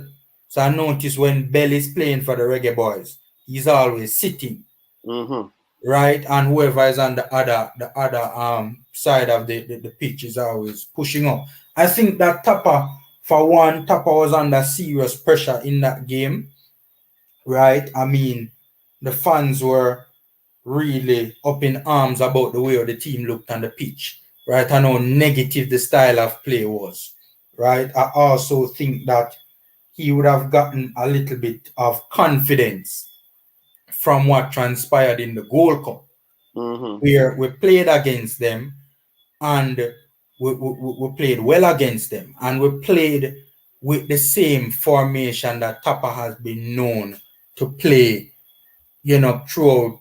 Yes, we have seen deviations, but for the most part, the formation, that has been attached to Tapa is the 4-2-3-1.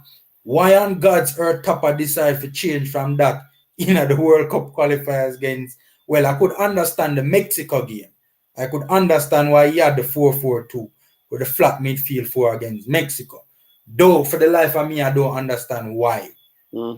Which part that come from for the Panama game, right? But I think he would just have garnered confidence from the Costa Rican game in the Gold Cup and seeing firsthand the gulf in mobility between both teams. Because I even said it in a video that I did.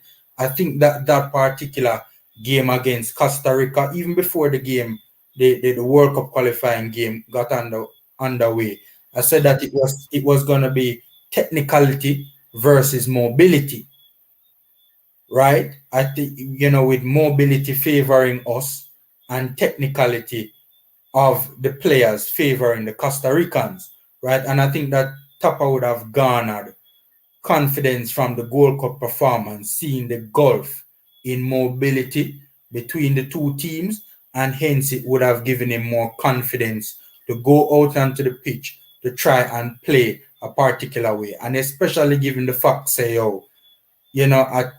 back was against the wall, he kind of had to come out swinging, in my opinion.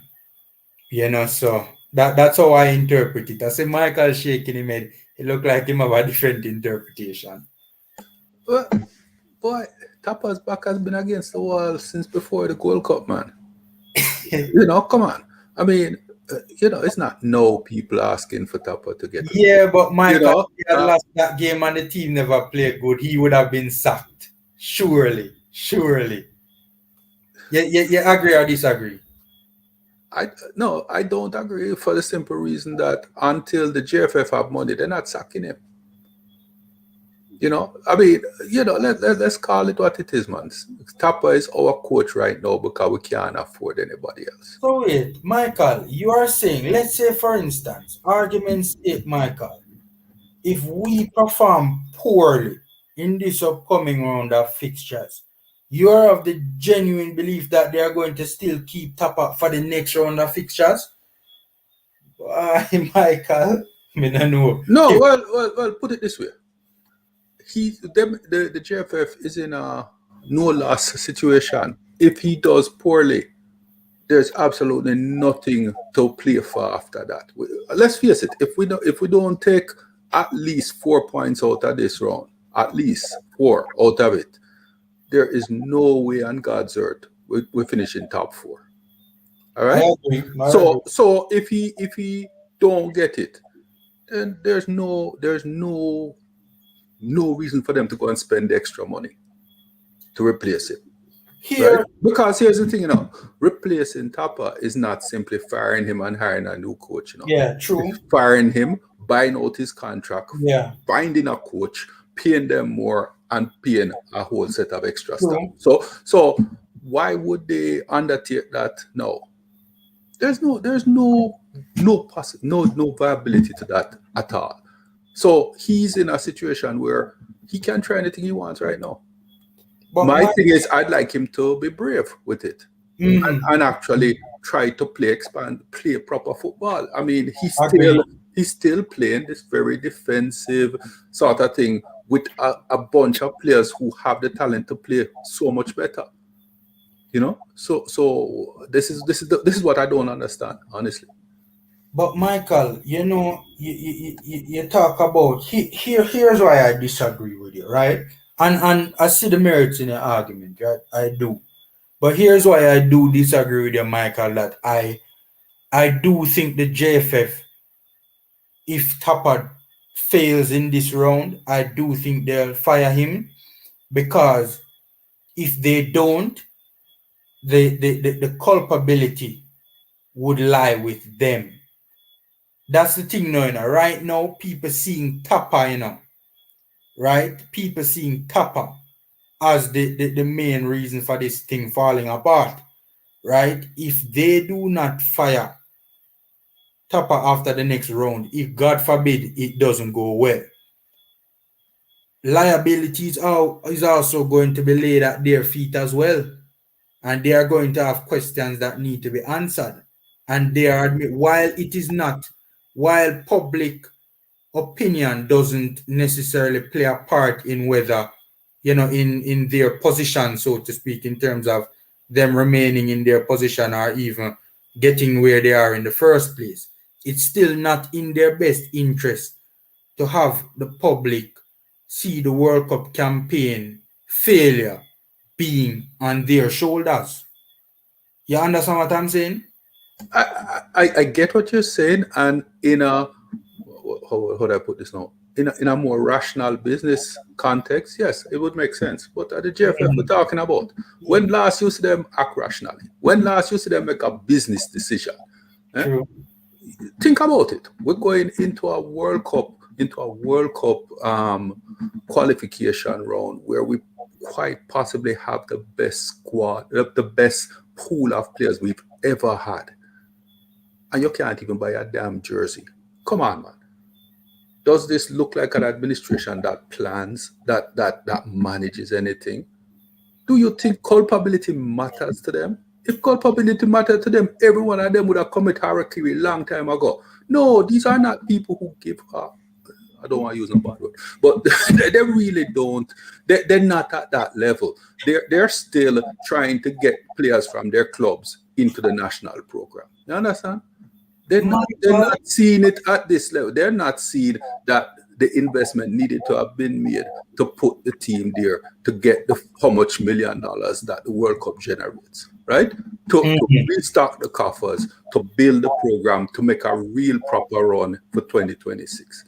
That's not, they're not thinking at that level. But Michael, 2026 is almost like a are given, as somebody wrote in the comment section, a free pass. It would have been. It would have been. But Because- guess what? Everybody in CONCACAF see it that way. And we sit down here thinking, boy, we have this big pool of players and we're guaranteed. No, not go summer youth. Canada putting in the work, right? Yeah. Honduras putting in the work. El Salvador putting in the work. All Panama putting in the work. And they put in the work where it matters. Where you think all of them have where we don't have? Every one of them have a pool of coaching and coaching technical expertise. Michael, Players don't forget Curacao, you know. Don't forget Curacao, you know. All them too. All of them. I watched Curacao against Panama home and away, you know. And Curacao more than all them on, you know. But and this, when Panama but this is what I'm saying. you know. All of them have done it, and they've not just done it by looking for better players. They've strengthened the one thing that can make you move in CONCACAF, and that's your technical capability. What have we done? Jack. But Michael, I mean, look, I see your point, right? I don't think the incompetence is deliberate. I just think that when it's in you, when you don't have individuals who by nature are professional, this is what is going to happen, right? So it's not a case that, I don't think it's a case that they necessarily don't want to do better. I think it's a case that they are incapable of doing better. And I bring that up to say that I don't necessarily think that they don't care about where culpability lies. Because anytime any little saga kick off, them always are run up and down in the media. I try to save face, I try to do damage control, so to speak. So I yes, but think about it. think they care about when the US never did well qualifying for the last one, right? What happened? Total, complete shake-up of them structure. True. Right? When it matters, you do the right thing. When has the GFF done the right thing? And I mean, I'm not trying to belittle them or not. That's far from it. I want us to succeed. I want the GFF to succeed. But the fact of the matter is the GFF has access to a lot of resources that they refuse. I mean, look how long it took Coach Devon and Kata going at them, but we need a CDM. We need a CDM. Here's a guy who won't play. The man can play. Look how long that took. And who has been the biggest revelation in the last 3 years? None other than Anthony Grant, where all can't play, only play in a league 2. Rare. No, this is absolutely what the problem has always been. They refuse to accept help. They just refuse to accept help. They're all brighter than everybody else out there. They know the ball more than everybody else out there. But them alone know football in Jamaica. And until that ego gets reduced and the actual football starts to become the pure focus of the GFF, it not change. And I mean, I don't like to be this negative about something called God no. Boy, I'm old enough. I really want to reach again, you know. Yeah. You know, I get tired of waiting now. Serious. Yeah. I mean, it people, you know, and people have accused the vloggers of being negative, but it's not about negative. The fact of the matter is not about trying to be negative. The fact of the matter is we are at the foot of the table, right? I mean, if any other country in CONCACAF was at the foot of the table, the whole country would be just in uproar. Media. Can you imagine what would take place if Mexico was at the foot of the table? Trust me, man. Tata would have been fired a long time ago. Hey man, in previous years, Mexico in 3rd place and then fired the coach. Exactly. Right? Then fired the coach. Exactly. You know, but the fact is, even Mexico and the US realize that this is a tighter race, that everybody has brought their levels up, right? US want to get rid of Berhalter, and the US not playing bad. But that's crazy to me. Yo, that's no, it's not crazy. It's not crazy because look at the options they have out there. But Michael, the man just win Gold Cup and Nations League, and every American, like the American, tired of Berhalter. It did not look convincing. They don't play a style of football with them like to see. Simple as that. You know, it's as simple as that. They want to be a dominating football team. They didn't dominate even though they won. You know, and that just doesn't sit well with them. Yeah. You know, we glad we get a point. You know, we get ball off the field completely and we take a point, and boy, you know, we're the best, man. No, we look horrible. And Cranky keeps saying it. We go to 2 Gold Cup and come reach final, and yeah. No, we looked bad. I'm sorry. We never looked like we could have won either of those 2 finals the way we played. We never did.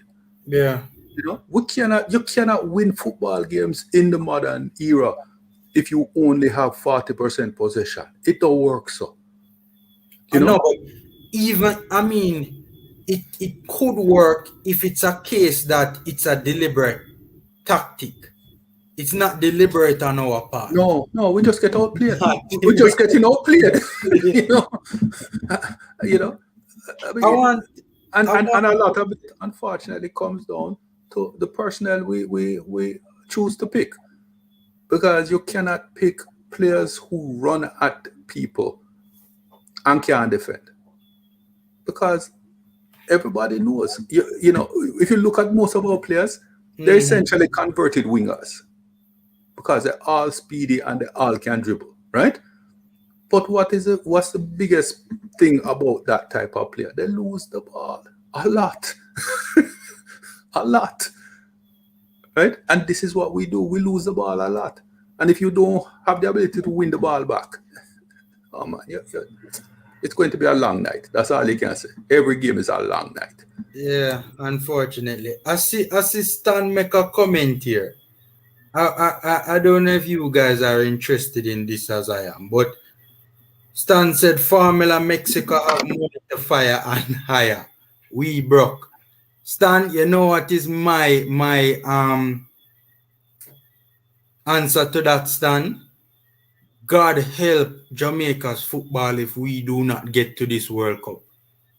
The amount of debt that we are going to incur, I'm talking about crippling debt.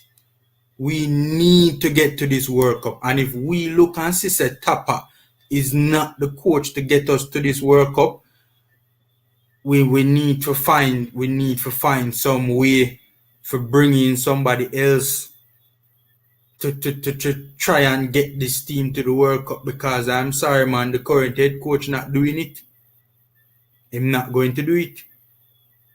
So that is my response to that particular comment. Cataract. Yeah. Boss, what I did. I'm gonna jump on. I was listening in and in between, but I wanted just to say something because I still can't believe we're still on the top of it. I say this as I said before, and where Stan and I agree, the world must just agree, because it does not occur. Just remember where you are when you heard the agreement. Look here, we do have $1 figure fire the coach, right? Not the first penny. So let's get that out of mind and let us talk about how best we can make what we think can happen to make the Reggae Boyz thing there. So the coach is calling. Give me a second, coach I show me. So go ahead. No, I mean, look, the whole Tapa thing came up from the perspective that the question was posed by a coach: how much points do we think, we're going to get in this upcoming round of fixtures? And we gave our respective responses, and we had to give reasons for our respective responses, right? And so, that's how coach and administration, gets brought up into the whole equation, Right. Well, I believe we have the players, and I'm not discounting the coach if they do their homework, because I saw 3 games in the last round where it was clear that the other coaches studied us and knew what we could do or could not do, and we seemed to have no clue who the opposition we were going to play was. Yeah. We sort of had an idea with Mexico, because we basically played the game that would have gotten us the point in Mexico. We did. Mm-hmm. You know, we stifled them. We didn't give them a whole lot of clear-cut opportunities. We weren't going to create any of our own, but the aim was to not let them score, right? And we pretty much did that. And then in a monumental brain fart, the one guy who will hold up the midfield, will pull him off with 5 minutes to go and give up a goal. I don't know. But, you know, so if round 1, we'll make a mistake. Next game now, you can't tell me we scout that team any at all, because what we play out there had nothing to do with the opposition whatsoever. Who was he playing? Which team? Because it wasn't the team that faced us. We had no clue who we were playing against. And you bring out 8 new players and play them all out of position. What do you think was going to happen? Home or no home? The 8 players, this is not home to them. They don't know this field. How, you know, so anyhow, throw that one away. And then in the 3rd game now, finally, he played a strategy against a team he understood well enough, and the strategy almost worked. But, right, you know, those 3 games showed me that we don't prepare. If we prepare for these 3 upcoming games, I believe we have enough to go into Honduras and take a point.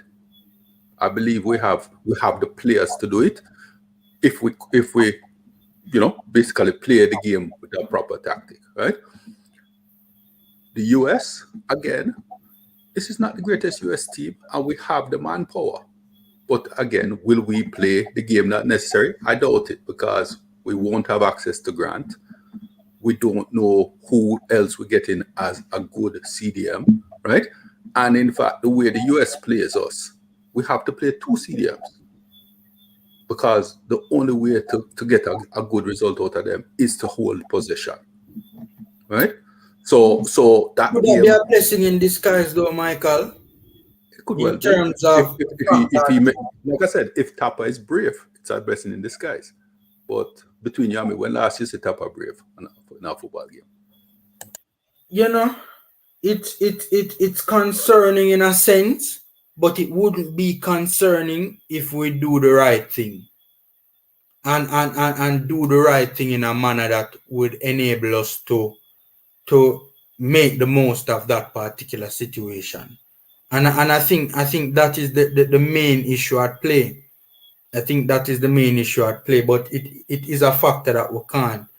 I mean, we certainly cannot ignore. You said something though, Michael, that I hear a lot of people saying it, and I wanted to just kind of give my opinion on it, because people say that we didn't give the Mexicans a lot of chances in that game against Mexico at the Azteca. I see it differently. I think the Mexicans were dreadful in the final third. I think we got lucky. I think the Mexicans were dreadful in the final third. I think the final balls, especially from the Mexicans, were not very good. That's how I see it. I don't know if well, they weren't very good, but I mean, if you look at it, what was happening, which almost never happened when they played us before, was they were being challenged to make those final passes. You know, in the past, they used to literally come into our 18-yard box before, you know, we put real pressure on them. And this is where you saw the first real value of Grant. He was harrying them, you know, he was literally putting a foot in. It was kind of lucky he never got a yellow card, quite honestly, because he was literally kicking the crap out of the midfielders. They're not accustomed to that. They're not accustomed to that, but that is how we need to play them. You know, we can't give them time on the ball because their skill set is too high, right? And that's not something we do. We don't play that way, right? I mean, yes, they did create a lot more chances than we did, but we put pressure on them to take those chances, right? They got 4 clean strikes against us, 4, maybe 5. One of them debatable, but we got 2, and 2 good half chances that the final ball was horrible. But we played that game. I mean, nobody can say we played anything different. That's the game we went to play to try to get the point. And we were unlucky, I think. You know, I But mean, that was disappointing to me, though, Michael, because honestly, I think with the personnel, that was available to play that Mexico game, right? Both players who were left out of the equation and players that made the playing trip. I think that the team was good enough to go there and try and get a result against that particular Mexico team. And when I say get a result, I don't mean in terms of playing on the front foot. I mean just on the perspective of whenever we got the ball, to be more positive with it. That's how I think the team was good enough to play more positive football than we did in that particular game. And also with some personnel that we left out of the equation as well, that we didn't take to the Mexico game. So, that's how I personally see, But, all right, what can we do, though? What can we do? I mean, and Kata raised this and brought it up earlier, right? What can we do in this round of fixtures, right? All right, we're stuck with the coach. What can we do in this round of fixtures, right, to ensure that we keep ourselves in the hunt for a place in Qatar? So I think you go to the United States, you park the middle of the park, and you play for a draw. I think that point would would psychologically be important to Jamaica and the whole footballing program. We can expect to lose when you do football. You expect to lose your away matches, right? That's a given.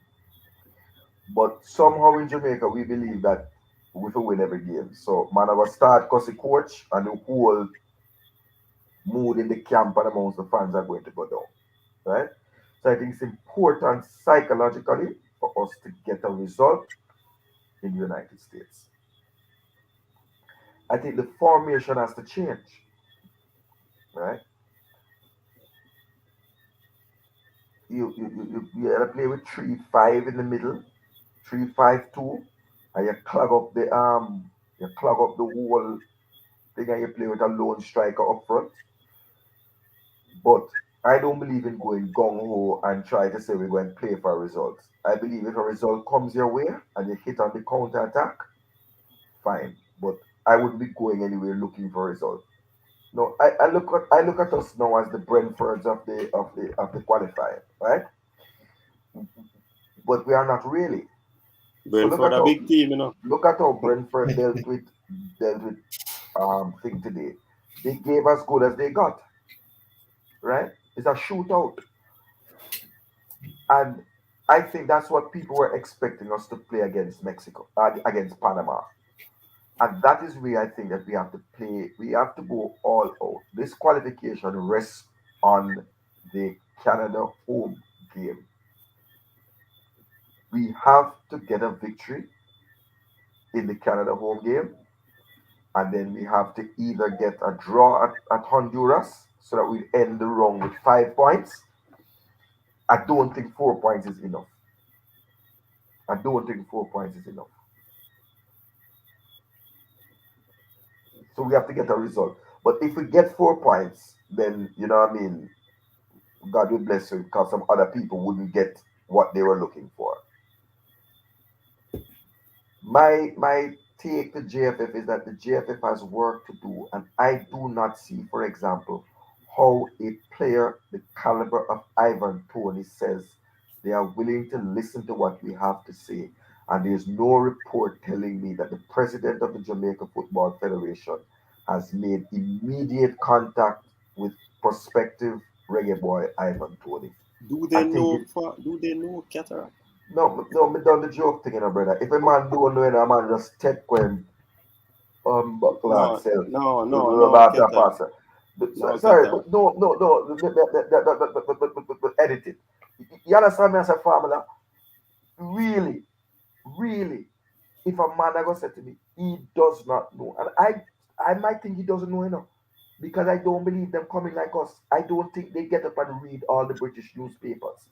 I don't think they sit down and listen. They don't watch MSNBC SN and watch Sky Sports News from Monday to Friday when it come on, right? Because they can't get it.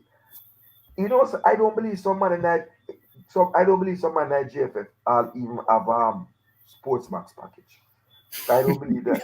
Honest to God, I want to audit.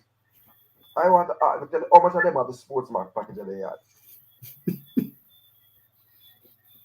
Too much people just watching them OnlyFans, man. Because that mean have to say because the whole world knows so you can. So let me not say they have to know. But I am saying, you understand what Michael and Formula what I'm saying? The very next day should have been a report that says the JFF has pleased the JFF at the highest level, not through a backdoor channel, has made immediate contact with Ivan Toney. But I mean, Qatar, the player would have indicated that if nothing happen for him for the Euro call up, then it would be whatever. And then him still has to anybody come. Yeah, because so you can't just blame one side, you know. Bad man. Yeah, but coach is not. Hold on, Fabio, let me answer. If a girl said to yourself, if Michael don't send the money through Western Union for me, with him whole self, we will go and talk to you as a young boy. And then the time come and Michael don't send the money through, don't send a visa for you and a plane ticket for you to come to Canada. She said, boy, I gotta be your time formula. And then Michael don't send it. And everybody in the community knows that Michael don't send the plane ticket. And you sit down at your yard and play Xbox and PlayStation. And the girl said, well, all right, if Michael don't send the money for my school fee in September, me done with him. You can't get that all. September come, you see she now go to school. What happen?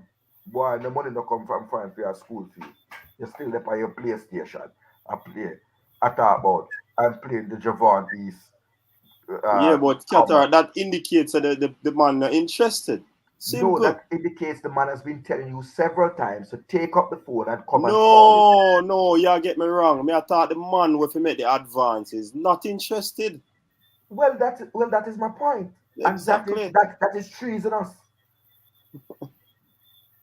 So maybe the JFF is one of them man that were in the arm chat where I say Ivan Toney no good. No, but you know why I had even spoken about it on my channel, right? Because on the one hand, I am not very keen on the late arrivals and the ones who aren't making up their minds, so to speak. But on the other hand, right, one of the main reasons why Ivan Toney is important to rope this player into the setup, so to speak, is that Kemar Roof, when the next World Cup comes around, will be in his 30s. Michail Antonio will be about mid-30s, right? Kemar Roof will be about what? 32, thereabout, right? I mean, those are, in my humble opinion, the two best strikers that we have, right? I mean, yes, Boza will be around as well. Corey Burke would be what, 33, if I'm not mistaken, right? So most of the main strikers that we have now, right, will be quote unquote on the other side of the hill by the time the 2026 campaign comes around.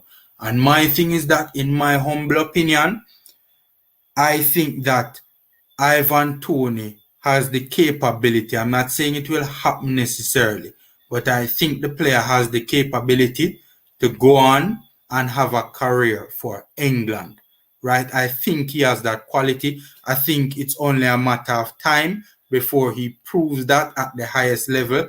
I personally am of the opinion that yes, there are names in front of him right now, but I think when he gets a good run at the highest level, he will leapfrog some of those players in front of him right now. That's my personal opinion, right? And my thing is that if you have this player eventually turns out to be a player, we don't know what the future will hold, right? It is entirely possible that this player could go on to represent England, right? Entirely possible in any reasonable person's opinion, right? I mean, Ollie Watkins has gone on to represent England. Patrick Bamford has gone on to represent England, right? I think it's entirely possible that this player could leapfrog those players. My thing is, how are we going to feel as Reggae Boyz fans? We see a player that we could have gotten into our fold, especially for the 2026 World Cup, right? We could have gotten this player into the fold and we didn't, and we end up seeing playing for England or even worse, tearing up the English Premier League, right? While being kept tied to England, right? And worse of all, if we don't have the quality in and the depth in strikers in 2026 that we have now, right? So it is very important that we try and reach out to these players of this particular quality. In my humble opinion, I mean, the JFF has long had an issue with its recruitment, in my opinion, and how we recruit these top quality, or we go about recruiting these top quality players, so to speak, in my opinion.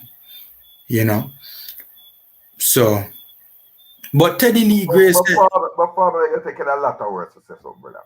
I mean, come. Better the man is a damn good striker, the man need to call the man like yesterday.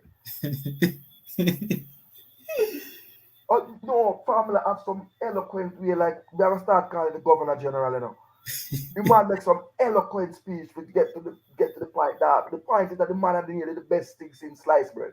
Right now. I will have one piece of good bread in a Michail Antonio. Why we wouldn't want the next piece of bread for just get a sandwich? But what you put between the man the move to the man like the man a bread back. The man move with the man like the bread man back a bread can't back. make sandwich. Bread back can't make sandwich.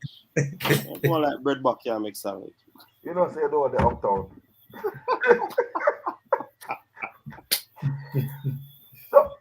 So let me say this to you. I have an issue, for example, with a player like Daniel Jemison, who was at Sheffield United, 17-year-old, making debut in a Premier League, score within 2 goals. We are messing around, and we have to end up as Daniel Jemison for the next 13 years with Canada. Hold on. Hold on, more make that point. Oh, go on, sorry. You call some players' name, seeing, and I think all of us on this platform can testify that these persons in the federation does not know about these players. So if we don't highlight them and make them know that them are Jamaican, they're not gonna know. So you can't. I don't think you should start out the sentence by saying that you have a player like they don't know. But this just goes back to the point we've been making about them not running like a business. Because exactly, so you're supposed to look out for all of these. Exactly. In any business, what is it? One of your key functions in doing business is to know what's happening in the marketplace, to know what assets are out there, what business supplies you're supposed to know these things. And the GFF is now one business, football. So them supposed to know who play, who coach, and where them there. Are the only things they need to know. And they don't know that. It boggles the mind. What's their purpose then? Seriously, what is their purpose? It's not some complex thing that have 3 or 4 departments, And one thing them responsible, as Michail said, is one thing them responsible. You look like them run some multinational company where have 3 different conglomerate with competing what you call it again, Michael? When they have competing interests and this company, you think of the Sandals Group? That's a Mickey Mouse thing. A Mickey Mouse a deal with it. You have one focus, one objective. This is not an organization with no multiple things. They not take care of hockey and rugby. Me, I have a responsibility. I play a song. I have a responsibility to know all the hot song them in our world. That's my responsibility. Let me Somebody clear go up and come and ask me now. Never ask somebody say, then Bob Marley sing a song named One Love. So Cataract, when I made that point, it is just to highlight the incompetency and the maladministration. But because they should know. I want to make a quick point, Bernie. I want to make a quick point. To going off what Cataract said, it's very important that we go after players with dual nationality who are eligible to play for other CONCACAF countries.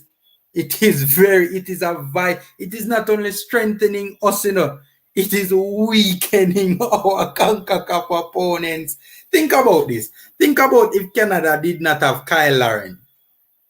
Think about if Canada did not have, when name again, Hoylett, right? Yeah. And others as well, and Canada's team that are eligible to play for Jamaica. Think about, look, it's one thing if you aggressively pursue these players and them say, we're not. And they said no. Yeah. But when you're not making an effort to do these things, now we have to worry about Canada, right? Coming in October window in our backyard. We have to worry about that Canadian team and what could possibly happen in that fixture because of some of the players that they have playing for them who have dual nationality. But you see, big deal. Them just say that if you check JFF Twitter page, them follow them baller there. So them follow them baller there after we talk about them. Big deal. After we talk about them, and before them come out and say, listen, so the YouTubers are helpful because at least they raise some names that we wouldn't know. Them come and talk about them and watch YouTube. Like, no, that's what I'm saying. When you have a whole stakeholder, what them call a whole nation approach. This is a new phenomenon for them, Qatar, in Jamaica. YouTube. Yeah, man. So you not get with it, man. Remember, some man used to be a gallus with Telegram, an email letter.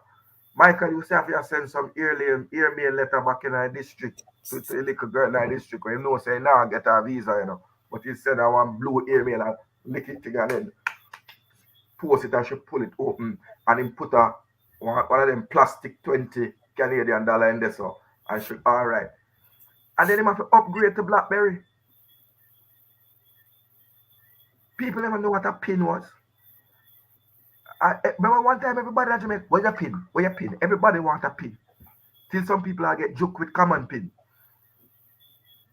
No. What's your Instagram? What's your WhatsApp? So the world evolved. So if the JFF doesn't evolve and understand, we should all they don't have Costa Rica and Panama and dig out some Spanish speaking. Who have Spanish? I don't speak English, but I'm Jamaican to come play for Jamaica because you want to weaken El Salvador, not El Salvador, Panama. Costa Rica. Mm-hmm. Well, it's even worse than that. People don't understand because I was part for a long time of the Canadian system. You think I one and two youth we send to them? You think I 1 and 2 youth name we send to them? We arrange for youth them go down there for get so-called trial, and them come down trial. No coach no show up, no team no show up. I can't start, man. I don't know 1 and 2 times this happened. I'm not going to name names and name places, but this has been a reality for years. Because I'll tell you what, up here, a whole mass of the coaches are Jamaican. A whole big mass of the coaching infrastructure here is Jamaican, right? And there's no 1 and 2 youth who are trying to push through the system. And no, them not interested. Yes, the odd one, I mean, Andy Williams, yeah, everybody know Obama, and Obama come out of this system. But Highlight wanted to play. You know, we could have talked the Guzman into it. How will he pay you, man? It's botched. What I call botched, right? And so you're asking what we can do. We can ensure that it never happens again. Look here, 900 players does not go into 30. But I hope people seeing the rate at which players getting injured. So your favorite baller may have a broken cheekbone, a jawbone, and out for nearly 6 weeks, and his club not sending him anywhere. Right? Your favorite baller may have a thigh strain. So it is pointless. Look here, the objective is clear enough. And I think the technical director was in the I read an article from Mr. Speed. Nothing inconsistent with what he has said. He said we're thankful for the JPL. We are a developing, we are a selling club. We are made up just to sell players. So if the head of the technical committee of the JFF says that his private interest is to sell players, why would think this whole structure is as it is? Persons do not want the British born or overseas born because all of them want to come. You have Alan Origini, you have Denzel Hall, you have Jamie Lawrence in Germany, you have Dejan Anderson in Italy. A whole lot of Jamaicans live around the world and play football. What you have to do is to have a strainer. Earlier, I did on JD program, and we have put together, me and Marlon, I put together with Ultimate 23. And brother, tears literally come to my eye because when me have to pick the bench now for my 23, and me I look for a CDM. I'm a well-worn reward, Speedy. Because I'm going to tell you now, me take on Speedy as my baller. Because I said to Granty, said, talk to some of my manage them where you used to play with the dog, where you look at two old Port Vale, Stevenage. Him play for about 8-9 club, you know. Talk to them and see if they can take on the dog in a thing. No make your midfield partner stuck in a USL. It go better for you when you go on the World Cup to get to the World Cup if he's playing at the higher level. You understand?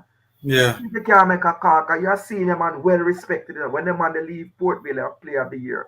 When them leave Stevenage, them a player of the year. Say, oh, you know, I play with somebody. Try and make that little link. And when we go, I could not, in good conscience, look at a player like Raheem Harper or Curtis Jones, who eligible to play for Jamaica and I sent a midfield. I said me have a call Speedy. You can't do it. Jamaica needs to have to Theodore Whitmore. We need a coach that no habla inglés. He no speak Spanish. He don't. He just know football. So nobody can come in our ears with no player. Yeah. And that's what we need. Because a man asked me straight, and I tell him, man, if you really go and get all the eligible players for Jamaica, it's really 3 players I go hold them on in the squad. And 1 you have to put because of really and truly, you don't want the whole disruption in the system to crumble down. The camera, the out of focus, Michael. Right? And it would be Andre Blake in goal, Kemar Taxi Lawrence left back, Leon Bailey left back. 3 pick themselves. And Damian Noel will be fighting because you have a plethora of central defenders who are better than Damian Noel.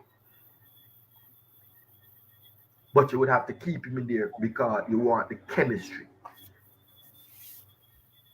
So if we say Ethan Pinnock can play at the left side of the defense, now let us start. Mason Holgate. Can Damian Noel compare to Mason Holgate? I don't know. Ben Godfrey, Kyle Bartley. Kyle Bartley left footed too, so Kyle Bartley will be on the other side of the thing, right? That's the West Brom. West Brom centre back.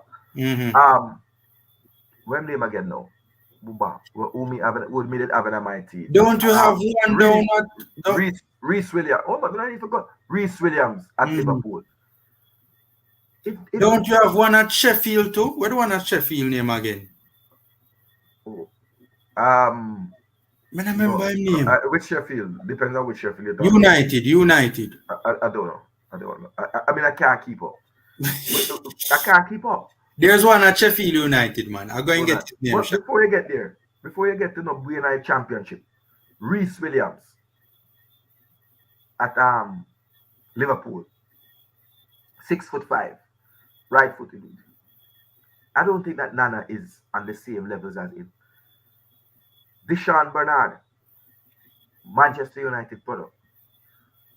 Zach Medley, Marlon bring to my name. I'm gonna look on him and him go on with himself in a Belgium right now. So it is a sentiment no play. I think it's Sheffield Wednesday you're talking about, which is Anthony Stewart. No, Shea Dunkley is at Sheffield Wednesday and Anthony Stewart is at Wickham Wanderers. Those are two men that have Jamaican passport because they were in and around the old process of citizenship before because they were so coming, right? So it's gonna be hard for Theodore Whitmore and hard for any coach unless you're just putting on your blinkers and looking at straight football.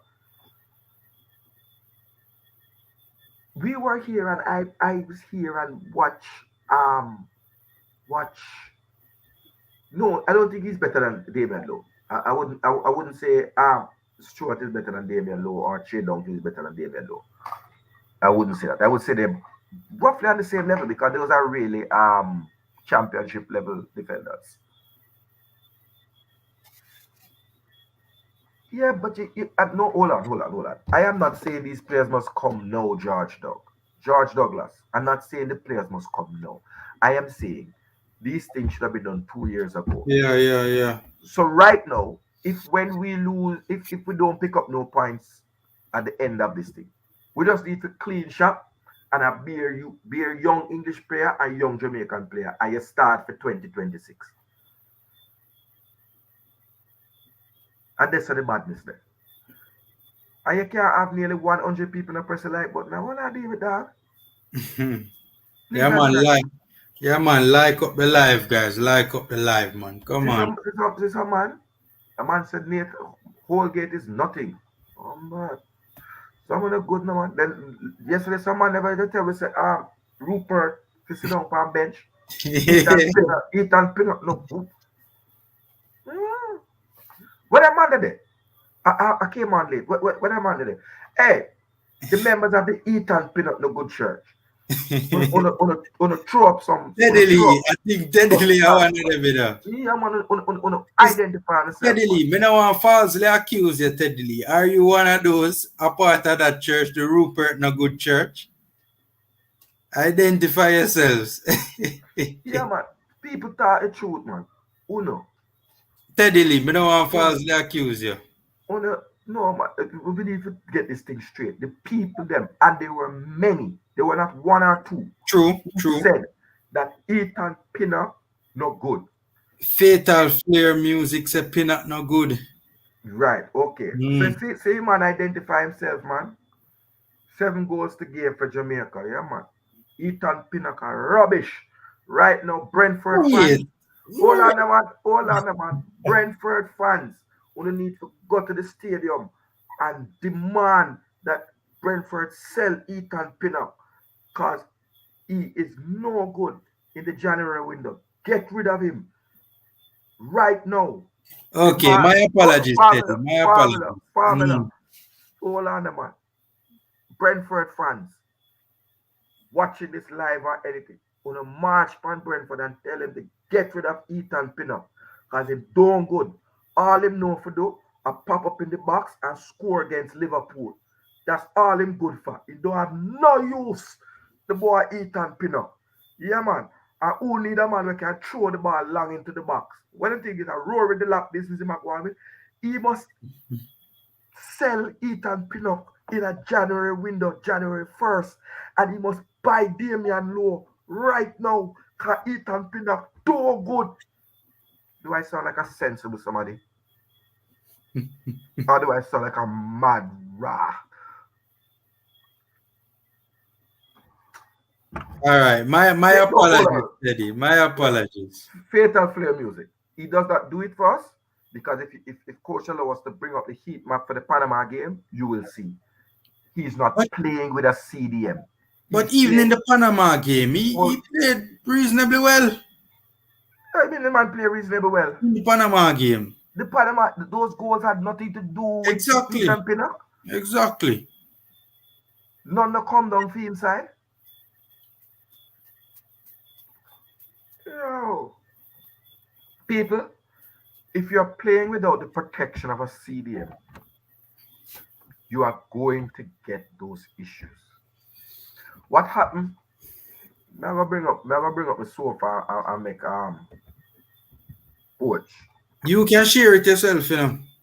But we can share it. Well, yeah, man. See share button down at the end of the stream. Yeah, but somebody not have to accept it. Coach have to accept it.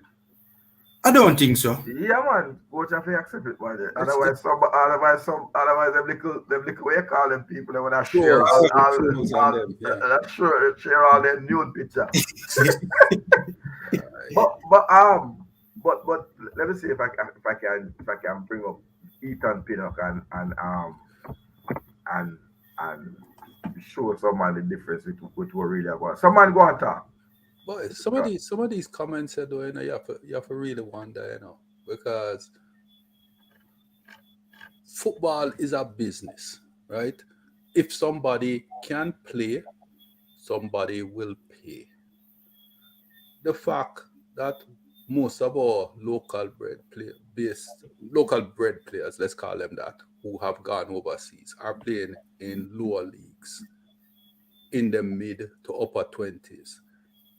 If you're into football, all that tells you is that enough people have looked at them and determined that is their level. So for us to be saying, boy, this guy is better than and could have played this, no, he couldn't. Because if he could, he would be there. I saw the game work. You know, football are one of the closest games out there to meritocracy. All right? If you're good, you will end up playing at the level, your talent and ability. You mean talent and ability. We have whole heap of talented guys, they don't have the ability. Ability is not just I can dribble a ball. Ability is you show up on time. You do what the coach tell you to do. You do it at a level that they expect it every day. That is what make a professional player out there. And this has been the knock against Jamaican players from ever since. All right? Ability is knowing the game too. You know, this is the game. And when a man talk about we talking rubbish, me coach at a high level. What you do? All right? We can come talk about it. I tell you, say, if you cannot deliver for me what I request of you each and every time you go on the field, you're not going on my field. I saw the game play. I saw coaching go at all levels. And this is why our guys are not there. Simple. Reggae, what you don't agree with Michail and do? I don't understand what, because I agree with everything that Michail just said. So I don't understand what Reggae don't agree with Michail where that is concerned. Reggae,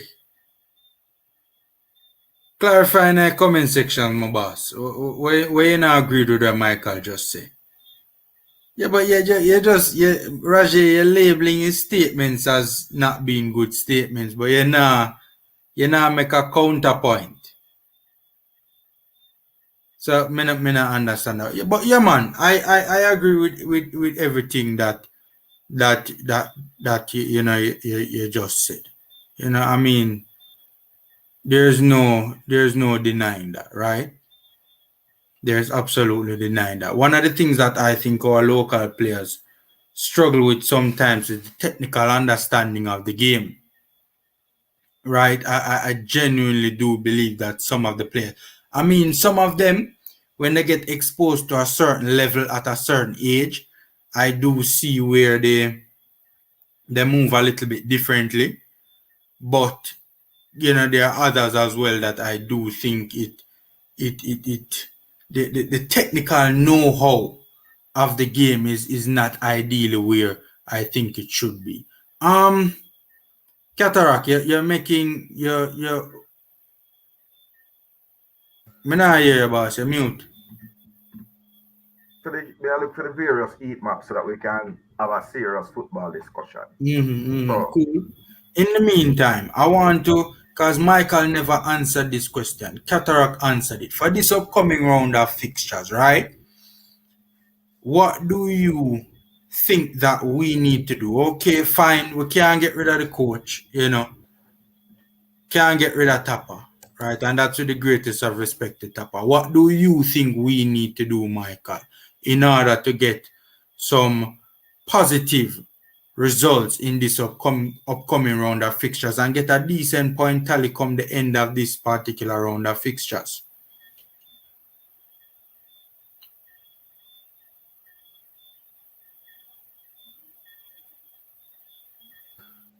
Well, first off, I just need to say that when a man challenges me, at least spell the damn word correctly. Fallacious has two L's.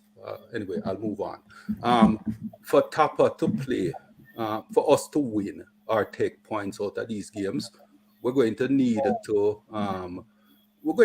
bring a game plan where it shows that we've studied the opposition and have come there with a purpose. If we're going into the US, I agree with what Cataract said earlier. The US game is critical to get a point, because the psychological impact of that will carry through to the next two games. I know the Canadian team, I think they're beatable. They're good, don't get me wrong. They're really good, right? And they have a lot more thing than we have, stability. Herdman, the coach, Herdman is an excellent man motivator. We hear that Tapper is good at that. Herdman is that and something else. So, and he has a coaching staff with him. These guys do their homework, right? But we have the players to beat them, provided we study them. They're very strong on the left, right? Have lots of talent down there. What is our Achilles heel right now? Our right side. Okay? So if we want to play them to get a result, we have to study the game and deal with it properly, right? So I would sort of make those adjustments. I think a double pivot would be a critical thing to play against them. Honduras, I don't know where Honduras is, and I hope that we're doing the homework to find out, because they have a lot of talent, always have, and unlike most of the Central American teams, they are the ones who will play physical with a lot of skill. So they will give us, I think, the hardest test, to be honest, because we know more about the other two teams. Them, depending on what their coach is like now, we might have some trouble. Yeah, no, I mean, you raise a point about Canada's left side or right side, right? And boy, I sincerely hope that I do not see Alvas Powell or O'Neill Fisher in that game against Canada. I sincerely hope that we don't see those two. For the life of me, I cannot understand why the head coach does not want to give Javian Brown his opportunity that he has earned. It baffles me. Here's one of the things that I would say needs to change, right? The coach seems to have trust and faith, right, in certain players that are just simply not capable, right? I'm talking about you are giving a particular task to an individual that he just does not have the capacity and capability to be able to fulfill that function at that particular level, right? I mean, why on God's green earth we're seeing Alvis Powell and O'Neal Fisher all the time over a Javian Brown. To me, that does not make sense. And it's not like we can see it on the pitch to see where, okay, these players might not be doing as well as Javian with their clubs, but they're doing well for the national team when they play for us, because that is just plain and simply not the case, right? I thought that we were fortunate not to concede a goal down that left-hand side of the pitch against, if memory serves me right, it was Costa Rica, right? I think that Alvis' defending in that game and a number of plays was very suspect. I just don't understand it. I mean, there are a number of other instances where we see, I mean, Haka being brought back into the mix, right? When a Jordan Cousins was out there, when a Joey Desert at that time was out there as well, right? But yet still we ignore those guys and others as well that are more capable, far more capable, and the golfing class between a Haka right now and a Cousins, and the golfing class between a Haka and Joey Desert right now is so big, but yet still it for the national head coach it was Haka or no one. Me get that, and there are so many other instances as well that we can look at to say, why does the head coach keep on having trust and faith in these particular players that to me look like liabilities? No, but with due respect, that is the coach. Remember, that is the coach, is his job on the line, you know. So I can't ask why him have faith in a man. Him have to know why him have faith in another man. So No, but Cataract, here's where I disagree, Cataract. No, we can just say something to that quick and fast, Cataract. When everybody else is asking the same question, nobody else can see that. Only the head coach alone can see why I'm thinks Haka is a better option than the likes of a Desert or a Cousins. Yeah, but him alone need to see it. Because him a man. I feel him job on the line, and so me not question the one Haka the great. But here my thing now. When you look on this heat map here, so heat and Pinnock, and look, this is the Panama game. People, look how far up into the center circle the red heat map of Ethan Pinnock is. You know, she said this is a madness formula. You ever see a central defender? This is the Panama game, having to defend so far up is in the center circle. Right? And we weren't playing a high line in that game. No. Right? 1 block shot, 3 clearances, 2 tackles. 1 4 out of 4 ground duels. 1 3 out of 3 aerial duels. Yet he lost possession 40 times, which was on a high. He was fouled 2 times. He don't commit no foul. He touched the ball 66 times and had 78% accurate passes.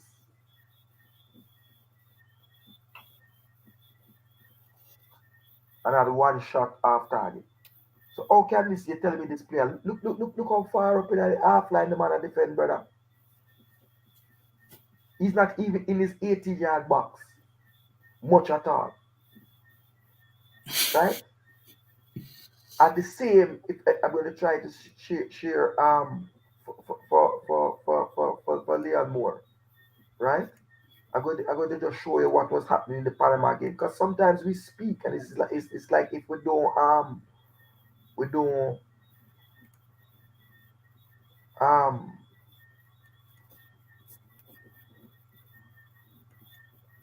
bring the facts. The facts come. It's like a coach again. When the coach are here. Can I listen?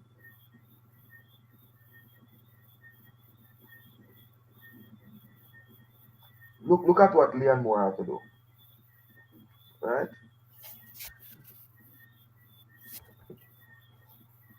The same foolishness with Leon Moore. You see where Leon Moore is? Liam Moore is also it's like he's playing right back. Look how ready he is near to the half line and way over to the touchline. You tell me what you feel about that formula. Let me you look on those two things and tell me if you got to judge either of these two defenders. What is your take on it? And Michail. No, I mean it just says to me that, a lot of covering had to be taking place in that particular game in terms of Liam Moore and Ethan Pinnock, had to be doing a lot of covering or covering for, mishap, so to speak, or, just basically going in areas of the pitch where they really and truly should not have been, right? To be able to try and negate the threat because others were failing to negate the threat, right? And they were failing to negate the threat for a reason, right? Because really and truly, that is not their game, right? To do that particular role and that particular function, right? So they're failing at it, right? And so Liam Moore and Ethan Pinnock has to step up to provide some coverage, right? Because, there's a lot of space in front of the back line, right? I think that was clear to see. Even you don't even have to look at heat map, right, to see that there was a lot of space in front of the defensive line, right, in front of our defensive line, right, and Panamanians with the ball at their feet, right, moving into those spaces or already into those spaces, right. So the likes of a Moore or a Pinnock has to step up, right, to be able to try and do something about that. So, I mean, again, for centre backs to be playing so high up the pitch, and it's not like we were playing a high line in the game. It's it's kind of crazy. It's kind of crazy when you think about it, to be honest with you. Very, very crazy.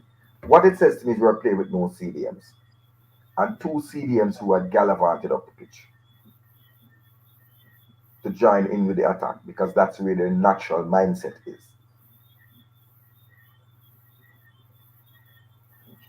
But Cranky said heat map doesn't make sense given the flow of the game. It doesn't, right? When it said doesn't give it, yes, it does. We were under tremendous Come on, in terms of, I think he means in terms of when you get more. Let Cranky clarify where I'm Yeah, that's true. Clarify where I said Cranky. I understand what he's saying, though. I do understand what he's saying. Right. What he's basically saying is that, from my interpretation of it, clarify it if you see if you meant differently, Cranky. But basically, when centre backs have these kind of heat maps, right, showing that they are occupying these sort of positions on the park, it means that the team is far up the pitch when they have possession of the football, right? It means that the team is playing higher up the pitch. That's all it simply means. And that was not the case in the Panama game. Our team was not playing higher up the pitch, right? And we certainly did not have a lot of the ball in that particular game. No, so this is when we get vexed when people when you put the facts to them and they try to query it. Right? Look here. What it means simply is this. There was significant space ahead between the defenders and the central midfield. There was a gap. Yeah. And therefore, the Panamanians were dropping the ball in or breaking from their half. So the central defenders had to make attacks further up the pitch. If you recall the first goal that scored, it's not like the man walking at the 18-yard box and scored the goal. It's from outside the 18 and take a shot. So the missing element is that we were playing without. So I think it would be very unfair to start casting aspersions on Ethan Pinnock without looking at the context that he was playing in a very flawed system that had him highly exposed. Him and his defensive partner. No, but Cranky, here's what you're missing doing a Cranky. You say, hold on, you try to explain the man thing another the man did mean. No, man, that him mean, but he must say something different now. Cranky is say, that him mean. Him say it in our previous comment, but Cranky is asking the question now. Did you see DJ and Cataract? Did you see DJ and Ravel way up in the Panama half? Right? The thing about it, Cranky, is that off the ball, when we were off the ball, what was taking place is certain patterns of play and certain patterns of movement that was disorganizing our midfield and drawing midfielders out of possession, and the man them are run up and down aimlessly and now get them positioning right. And that did create space right in front of our backline, and also right the Panamanians rather were able to create or generate numbers right in behind our midfield line, and they use certain patterns of play to draw our midfielders out and patterns of movement to draw our midfielders out of position, right? Made passes to those players that they had in behind our midfield line, and hence it was a case where our defenders were under serious amount of pressure in the game. Hold on. That's just fact. Why Cataract? Hold on. Teddy Lee. Hold on. Me and man have a reason properly. First of all, man, no press button. All that tells me about surely show that. Each of these things take time to bring up the heat map and show. So if you make a request, no, but Teddy, hold on. Me I said it just easy and built till the request get dealt with. If you notice that coach is not on here, so we have to WhatsApp coach and tell him when to bring on the things. So some man I move like say, throw some money for the bowl. Throw $100 bill and put the whole of them up fast. No. Teddy, to be fair though, if what you're implying is what I think you're implying, that would be totally understandable. What he wants? Tell me what he wants. I think going back and forth. Whose heat map you want to see? Tell me whose heat map you want. The Panamanians. Him say why Cataract don't show the Panamanian centre back heat map. So why you not go Google it and look for it? The Panamanian centre back heat map. That's what you want to see? Okay, fine. Because one man wants to see Panamanian centre back, one man wants to see Panamanian midfielder. And he believes that I don't fully understand SofaScore. Well, please, my brother. I don't understand SofaScore because, No, man. Don't have no man telling me with the SofaScore understanding. People, boss. Come on the platform and explain to us the SofaScore heat map. Hold on 1 second. Raje, I don't understand what you're making these statements about, joke thing on the depan and all of that, but you're not make no points in the comment section, my boss. Right? What do you have to take an issue with what we're saying? And then we're going to deal with Raje. Who for heat map them want to see? A man go like where I eat. Where I you go Google it yourself. No. Hold on. So where one name? Andrades. Let me take Andrades first. Panama had 2 CDMs, yet still the centre backs for them were in the red high up. The Panama CDM were in the red high up. Do you know why, my brother? Do you know why? Because they were winning the ball higher up the field. Okay? Okay, so here we go. Let me think. Man going like say them alone. Them alone can read. No, but I mean it's clear. It is clear when you watch the game why the 2 centre backs were occupying the positions that they were occupying. The fact of the matter is the midfield was disorganized.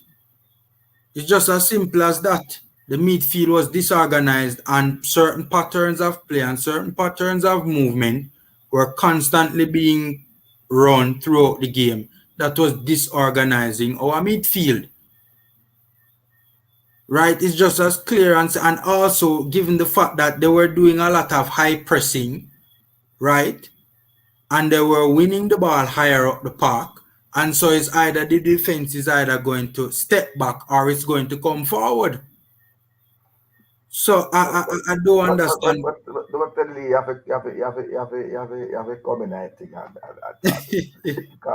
company life. Coach let it steadily. People boss. You see, they look at the man. You notice that his own, the red is not close to the half line. Look at that. So why you argue with me and tell me, sir? The man is closer to his 18-yard box. His red is between the 18-yard box and the half line, not pitch up at the half line. So what was the point was that Teddy Lee was making? You understand? Only make people I don't understand how this kinda what is the bone of contention here, to be honest with you. I don't get it. I don't understand. But the facts say that the facts support our argument. So I do understand, No, I'm sorry, Formula, but you see, we're being accused of abusing statistics. and I go, as a statsman, Kata, this is, it's laughable sometimes. We're not abusing the stats. We simply are looking at everything, and a big thing is going on about we manipulating. And hold on, Teddy, you can't, Teddy. You're saying we're manipulating, right? Manipulation up, Teddy. See, you say manipulation up. Tell us exactly where have we gone wrong? What is your bone of contention with our analysis? Stop playing with the man. Come on the program now. Because my name are the rubber off Boston. Right off your YouTube career. Come by program. Right now, you want the man for the beat, they stand cranky, And the man they have ratings for. I see you have it to come by the program and come with the little manipulation argument. I chat foolishness. Look here. Ethan Pinnock is a class defender. The man won 100% of his ground duels and 100% of his aerial duels.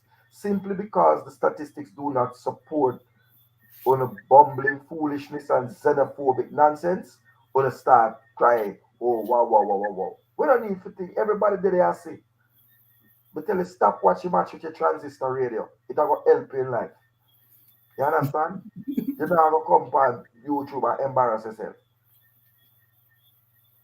Ethan Pinnock, nothing happened but Ethan Pinnock side of the field. The problem side of the field was with Wes Harding and Liam Moore. Liam Moore, yeah. Yeah. So I understand the man. Because I think that Ethan Pinnock was smart in the moments that he chose to step up, and was smart, and not only smart but effective. Whereas even if you remember that goal, the third one, if memory serves me right, where Liam Moore chose to step up, right? And it was a wrong moment to step up, right? And we saw what happened. Right, we saw what happened on that particular play. So I'm not gonna bread back down no more player because somebody if you just watch game, I'm convinced someone don't watch a game them and them come from coaches just to find out what go on in that game. Because nobody that could watch the game would have these kind of questions or even opinions on whatever happened. Cataract, Cranky's asking to show DJ and Ravel heat maps against Panama. And also, I think he asked as well for Speedy as well. Hold on. Coach is not here. So each time you ask for speed. Yeah. Me know. Hold on. You know if you bring up the three of them one time? Yeah, man. You can. You do it. You deal with it. Because next thing I'm going to tell me I'm a different. So you share it through the share button? Yeah, man. I hit the share button and then I just WhatsApp coach and make him know, say, him to just okay, cool. Let me try and see if we can do it. And so I'm going to suspend this we're gonna deal with it like the Klansman trial. We're gonna suspend the court until tomorrow when coach there. I can bring it up. Yeah, we can properly get into We it. can probably get into it. And Teddy Lee, if you are a man and not a mouse, I'm going to ask coach to please send Teddy Lee the link tomorrow that you have no excuse. Come on here and tell man some man manipulate stats because your narrative nah get through. You don't do them thing there, brother. Remember, so we do other things in life, so you can't call man um, character into question. Why would we be manipulating stuff? We don't love man. I think the argument, I don't know. It's not, me tell you already, Fabla, that's why you get yourself in that trouble, When I get myself in that no trouble. Yes, you get yourself in that trouble. That's why when the infamous Mr. Speed interview, him and them body out and say, don't explain people think. Make a man explain himself. Cause you love to say, yo, I think what a man is saying. No, you not bread back down a man thing. A man the right yourself, make him bread back down his own some. You understand? No, well, I mean, no, brother, me tell you say danger.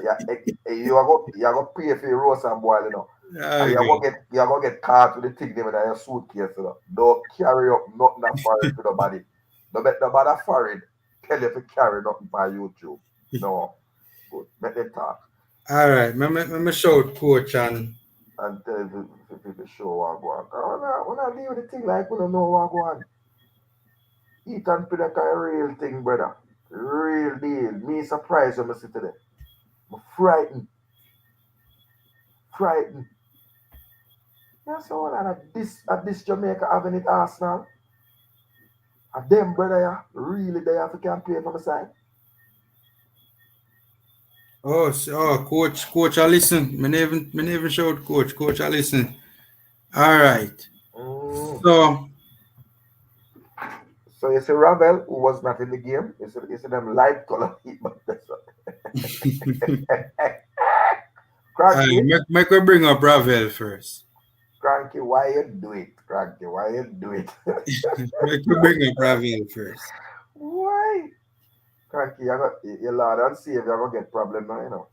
No, but to be fair to Ravel, you know, Ravel was played out of the game, you know. Mm-hmm. He was completely played out of the game. Yeah, but remember, Ravel is the only kind of player that makes time and space. You know, and he makes with his possession, he finds an extra second or two on the ball. Remember that sermon? Remember the sermon, you know?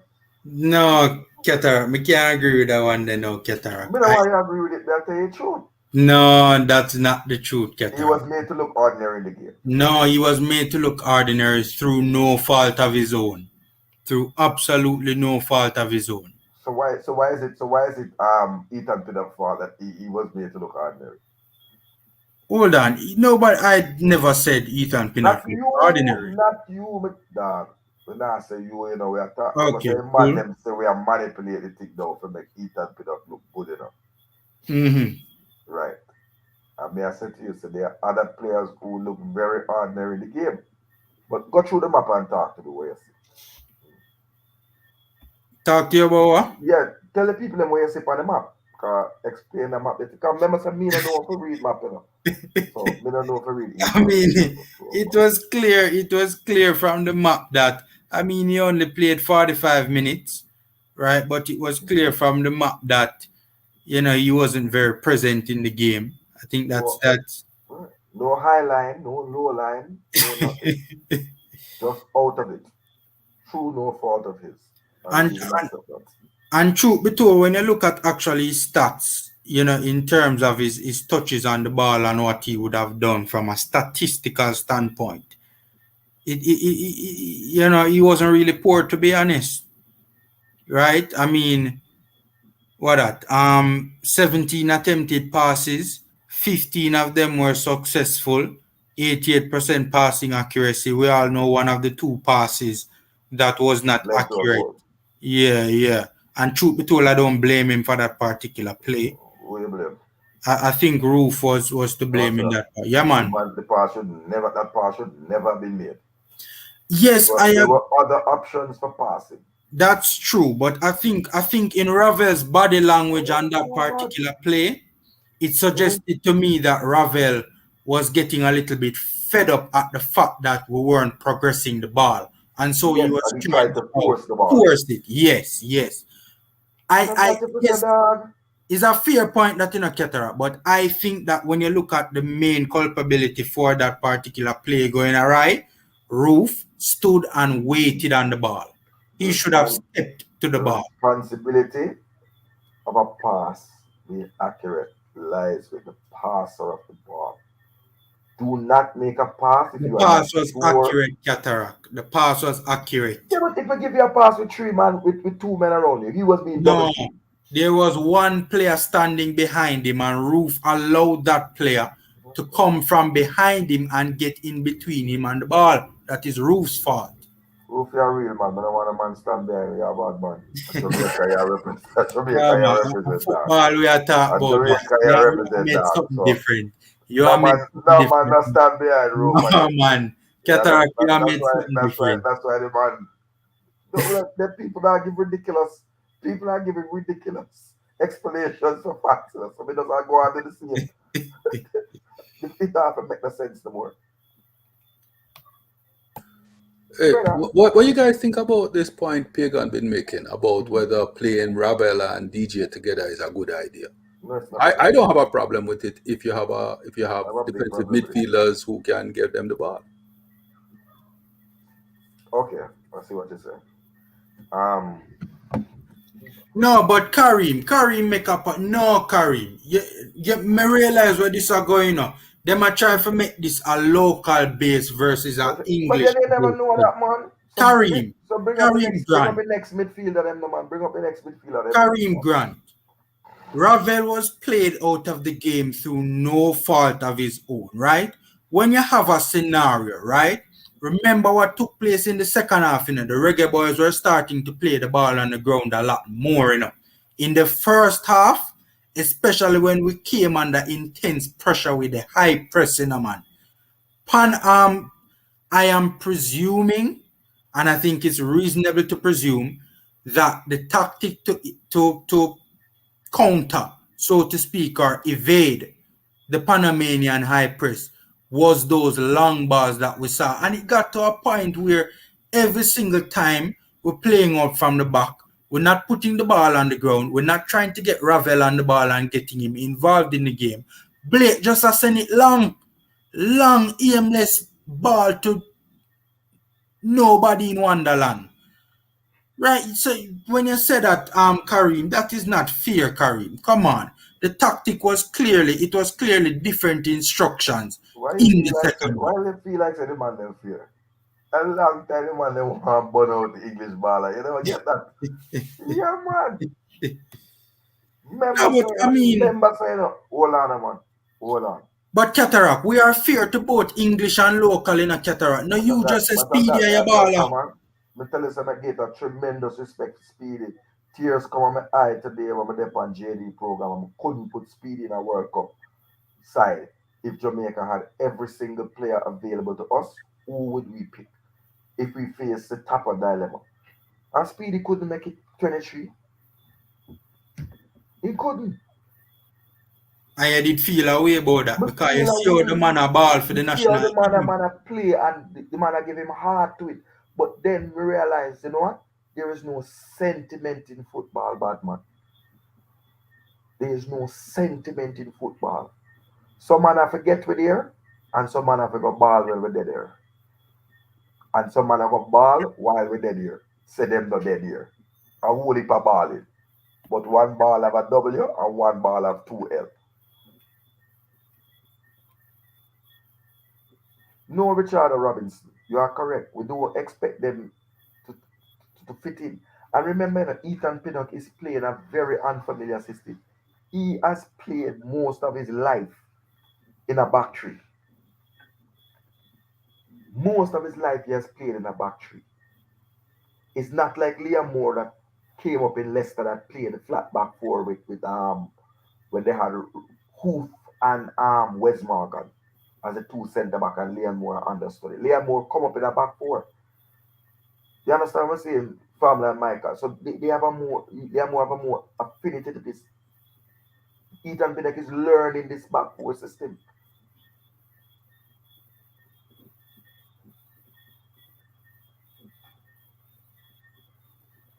You understand?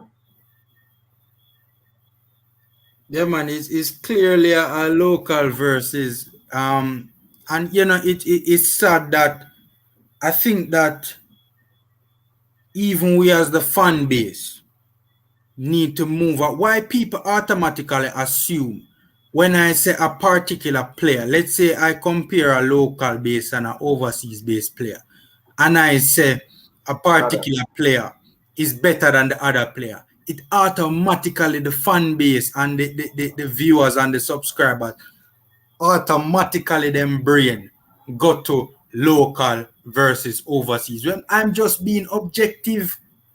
So here what I'm telling you, people want to need to petition the Brentford website. I'm not gonna see it for a real man. I'm gonna go over there and see if nothing come up on the Brentford. Monetize me tomorrow and farm to see if anything come up on the Brentford. The Brentford need to do a double swap right away and get rid of this rocks baller them called Ivan Toney, penalty merchant, and they need to bring in Damian Lowe and Shaman Nicholson at a cut price. Yeah, man. Yeah, man. All right, this one that's the relegation. You think that's this thing, man? People's life and money depend on the line. They don't have no time with we and our friend them and who we feel like our friend. On a serious note though, do we think that Damian Lowe can cut it in the English Premier League? I believe Damian Lowe can fit in to the championship. Play a year or so in the championship and get promoted with a team and then go in. I do not. Furthermore, which team Damian Lowe would walk into as a centre back? Tell me, people who watch English Premier League football, which team would Damian Lowe walk into as a starting centre back? We're gonna turn a bench maker. Tell me which team, and then we can start the discussion from there. So you guys don't start at the bottom of the league. Start at Arsenal. Okay. So I'm going to go take out Ben White. Ben White versus Damian Lowe. So you think the golfing class? You think there's a serious golfing class between Pinnock and Damian Lowe? Because Pinnock is currently, doing well in the Premier League. You guys think that there's a big golfing class between the two? Golf? Here's what I think. I think Ethan Pinnock is a better defender. Damian Lowe has played more games for Jamaica and has had more chance to make mistakes. And because he has played so much, the mistakes don't stand out. So I think when Ethan Pinnock has played his 30th or 40th game for Jamaica, we won't remember these first two games. I'm sure people can't even remember the first two games that Damian played for Jamaica. So he's benefiting from institutional memory. People don't remember what went wrong. Damian Lowe was flat-footed in the USA game. Happy outjumped Damian Lowe, didn't he? In the quarterfinals. In the quarterfinals. When we played USA.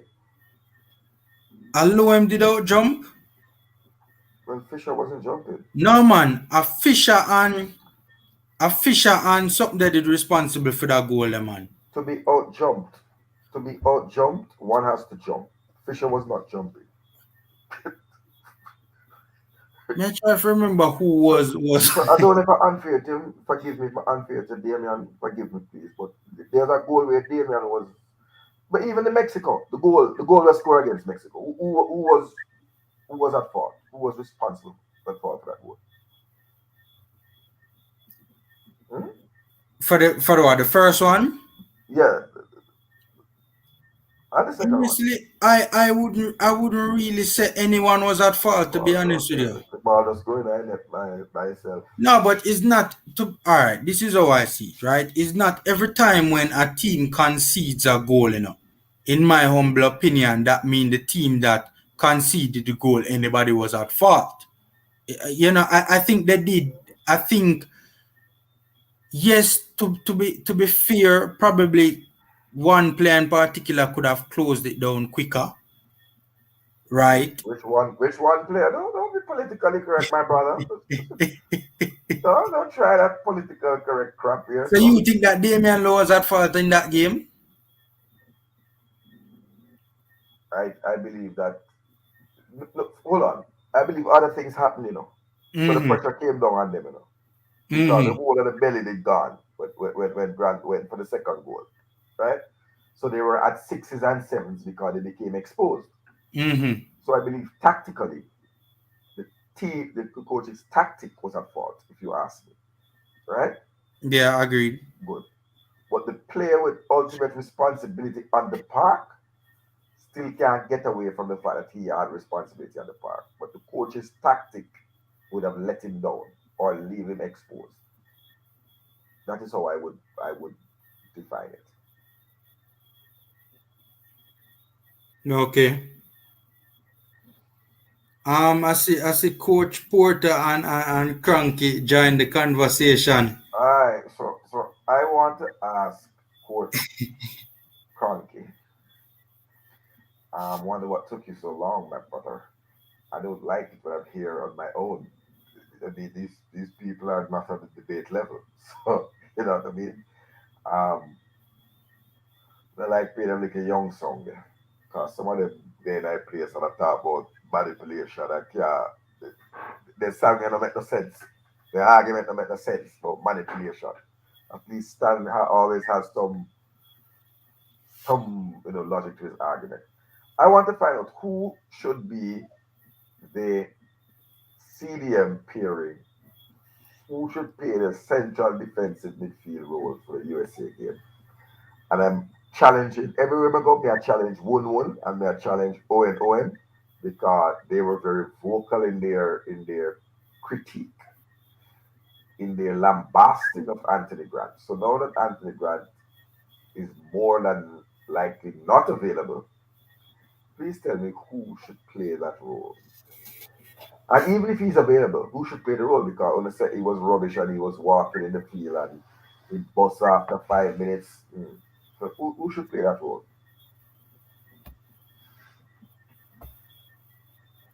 Let me mute my mic. So I guess before we jump into who should play the role, Cataract, you mentioned Ravel's touches in the Panama game, but if you recall, we had that was not me. No.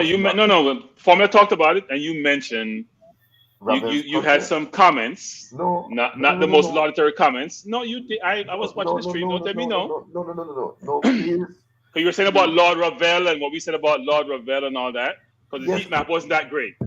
No, and I said, let me be clear what I said. I said, and Formula agreed, he was played out of the game by no fault of his own because we were playing long balls over the top. I heard Formula say that. I didn't hear Cataract say that. So maybe I missed it. You missed it. And I was trying to be tongue-in-cheek to the people that were saying that Ethan Pinnock should be lambasted because through no fault of his own, 3 goals were scored against Jamaica. And then we are saying he's a rubbish baller.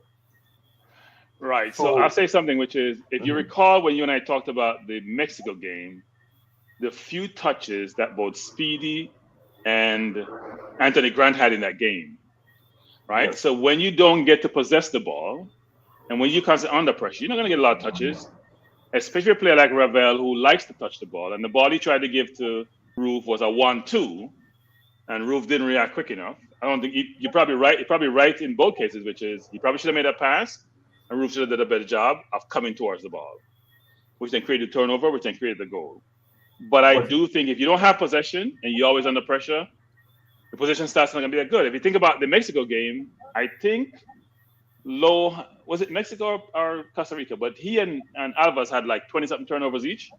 Was it a Mexico or Costa Rica game? It could have been a Costa Rica game, which was an easier game, which is damning for players in a game where you're not being pressed, right? And if you're playing defense, you can't have that many turnovers. You're not playing forward or midfield where you're pressuring the opponent. So therefore, it's a little more tricky and more challenging to make passes to get out of trouble. They're playing deep. That means they have option. You go back to the keeper. You can go left. You can go right. In case of Damien. Or if you're right back, like Alvarez, you can go down the line. You can go inside and go back to your keeper. So you should never have 20-plus turnovers in a game. That's just not acceptable. So I do think when you're making these determination and assessment, we got to really think about facts and circumstances, and then be able to make an informed perspective as to what we see and what it entails. To go back to your question about who should play CDM for the USA game, I have no idea. If Anthony Grant is not available, now Speedy, I think Speedy has earned his game. And not CDM. I know. Speedy has earned his game as CM. Now, who's gonna play CDM unless you bring back the great Hector? I'm not sure. I'm not sure who plays CDM. You could try Low. Low wasn't bad in the Serbia game. He just was not disciplined. Right? He was very physical. He was all over the place, but at least he had mobility and he had legs, which always helps when you're playing CDM, right? The one thing I have about Grant, even though Grant is very good at positioning, I still think the legs are not what they used to be. Because if you watch Grant in his earlier days, how he covers ground and put the leg in, his legs are not there now. What he does really well, though, is knowing before he gets the ball where the ball is going. Yeah. And also what's important is how I position myself to always be there, protect my starting position. His starting position is very good, Cranky. Very good. Actually, I think his biggest contribution on the field is his communication. If you watch him, he's always talking to the other midfielders, and I think the younger midfielders in the team are going to learn a bit from him because he really does seem to communicate and teach while he's on the field. I don't think he's teaching. Sorry, I don't think he's teaching. I think that is a Jose Mourinho, because if you look, the Chelsea midfielders are always very vocal.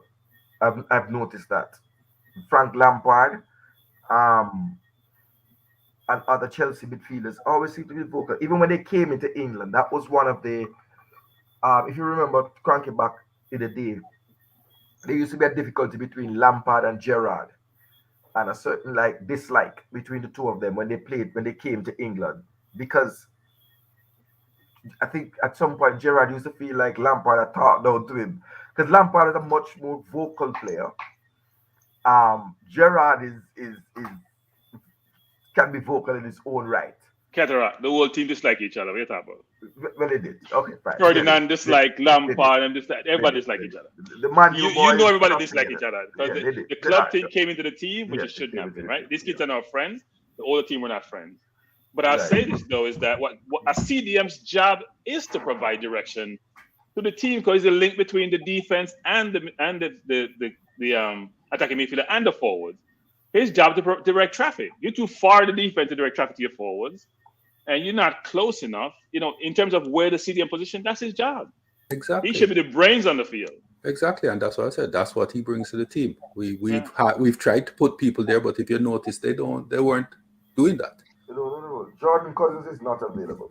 Plain and simple. So try again. So Cousins not available. Stuart, what I noticed in this current window coming up is that we have a lot of injuries, right? Pinnock went out the game today, and it looked like it's a hip pointer. He may not be able to be available because he tried to continue and he couldn't. Obviously, even if he recover, I'm not sure he want to make the trip, frankly. Moore is supposedly injured. Bailey's injured. There are too many injuries. A lot of them are in the deep. I mean, that's a 2 in the deep. You send a half. So you have to bring Hector back to be a cover for Mariappa and Lowe, and also a utility man who could also play center midfield. I don't know how you don't bring Hector back. Welcome Hector and welcome Curtis Tilt. No, we're not tilting that way. We're tilting another way. I hear it now, but guys, I think we're being very unfair to Curtis still doing it. Curtis still has not played enough football for us to judge him. No, thank you. No, I think Formula has made a good point. He has not played enough football. Hey, First, Michail, leave it at that and move on. So I'll say this. Antonio did say, to be fair to Curtis still, that he told Jamaica he want to play for Jamaica. They came to watch him play a game. He was awful, and he never heard from them again. And so you could evolve over time. But I think Curtis still, Antonio was very young, a little bit old to be evolving as a player. Now, look, we all have had really atrocious games sometimes, but it wasn't just. It was the entirety of his game formula. It was the positioning. It was the movement. At least if you don't touch the ball right physically, you demonstrate something. Show something in the game. He showed us he should be watching us on YouTube. I'm sorry. It's late night, and I had this Saturday.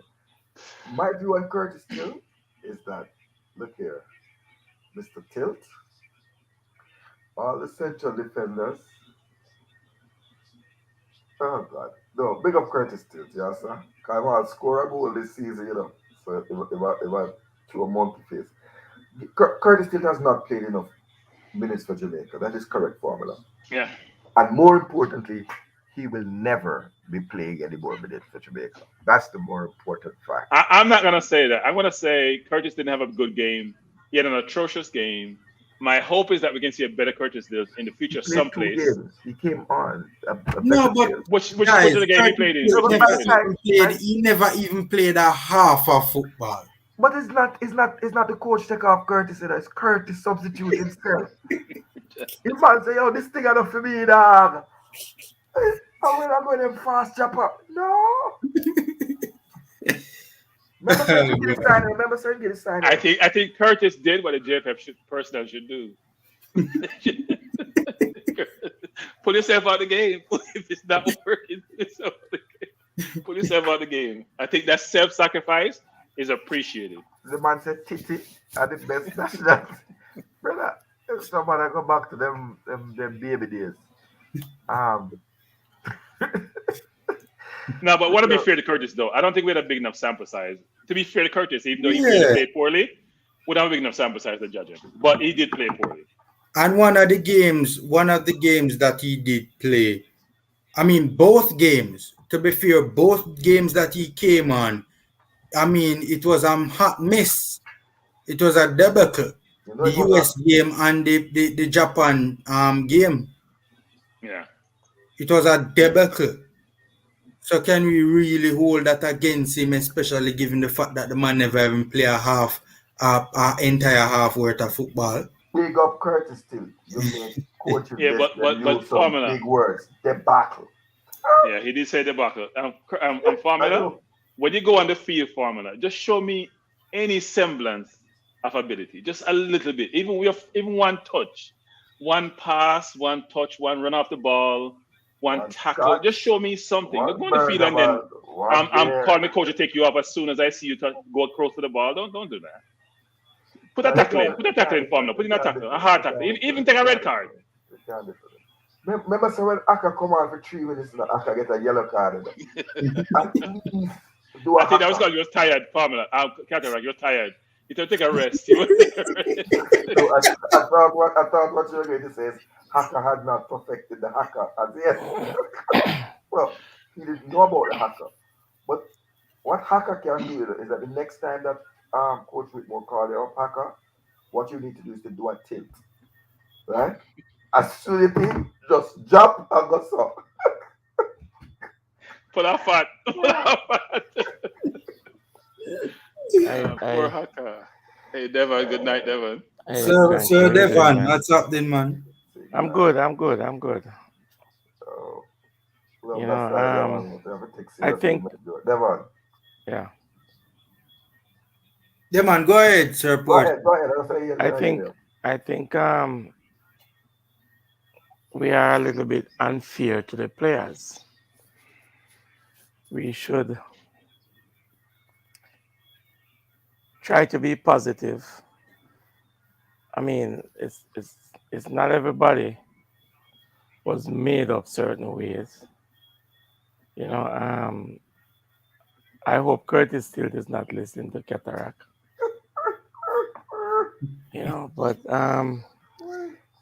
next thing again, I think it's too premature for us to rule out players. We don't know the nature of the injuries of Pinnock. You know, he might just jar and hip. You know, and we still have what? How many days? Like almost 2 weeks, close to 2 weeks. You know, I'm pretty much sure the coaching staff of Brentford will be assessing him and see. Yeah, but Devon, if he doesn't play the next game, he's not coming. Yeah, They will not release him. They will not release him. not necessarily. No, remember, if you don't play now, if you don't play the immediate game before the qualifying No, no, window, no. the club can indicate that you are not I'm medically gonna say he's fit to injured. I'm pick gonna up. say he's injured. Hmm. Well, I mean, there's Adrian Marapa, and I would urge the coach, if he's listening, to bring back Michael Hector, regardless of who like it or who don't like it.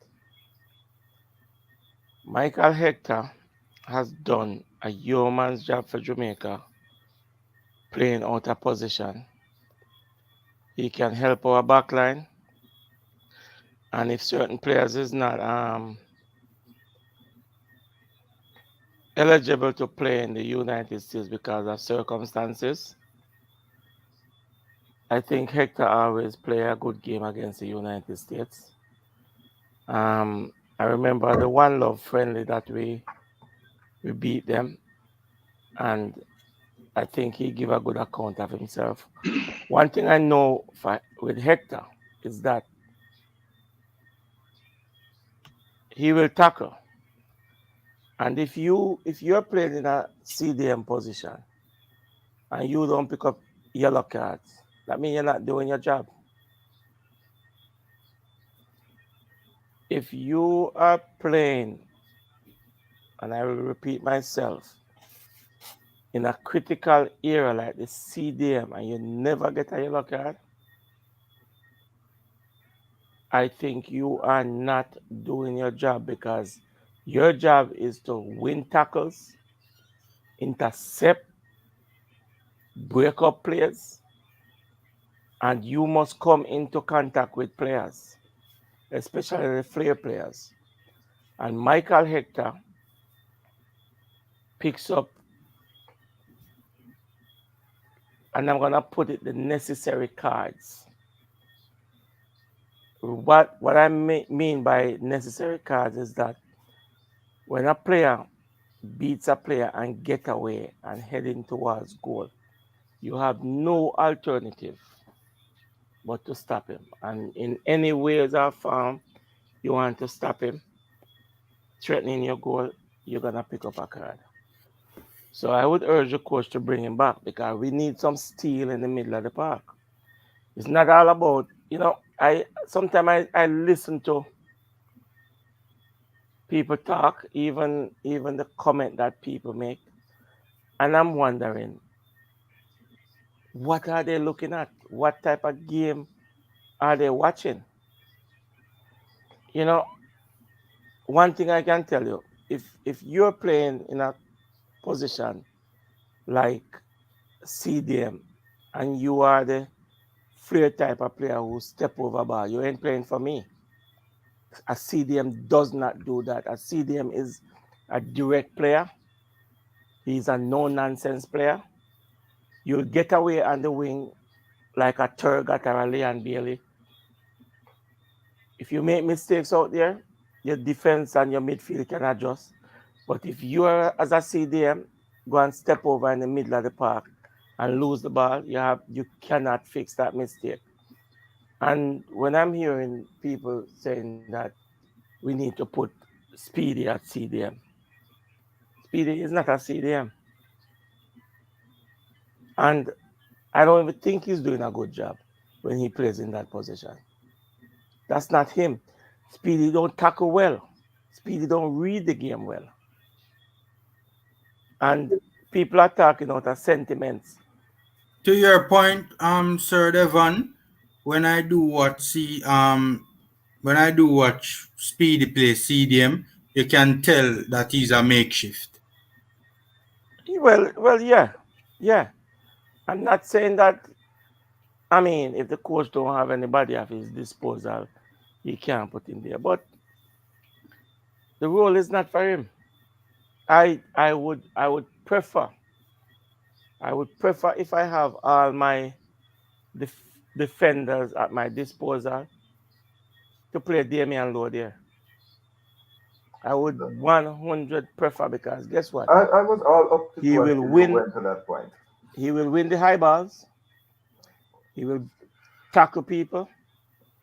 He might not be the best passer, but all he needs to do is win the ball and give it to DJ or Ravel Morris to let them create. That's all he needs to do.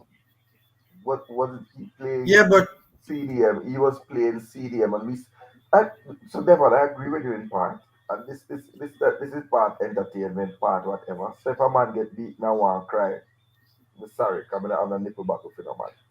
Right? Devon, as all the way with you up until when he went. You know, people watched the Damian Lowe CDM thing through rose tinted glasses. Right?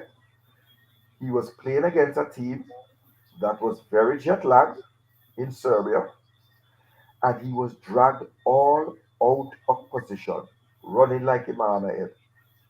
And even the court side. So I don't know how we're going back to it. It was a bad CDM performance. I have a different opinion on that. But Cataract, you have to understand, it's the first time he's playing there. It was the first time he was playing there. And this will be the second time when the thing is on the line. Okay, let me ask you a question. Who on God's earth, if Anthony Grant is not available, Hector is not in the squad, who on God's earth are you willing to play there? You would tell the coach to play there. God know? I don't know. The Lord above knows. And guess what? I like your honest answer. I don't know. Because you have to put somebody in there who is going to do the dirty work. I don't know.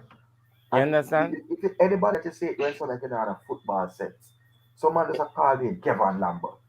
In world football, listen, in world football, CDM is the most critical position right now.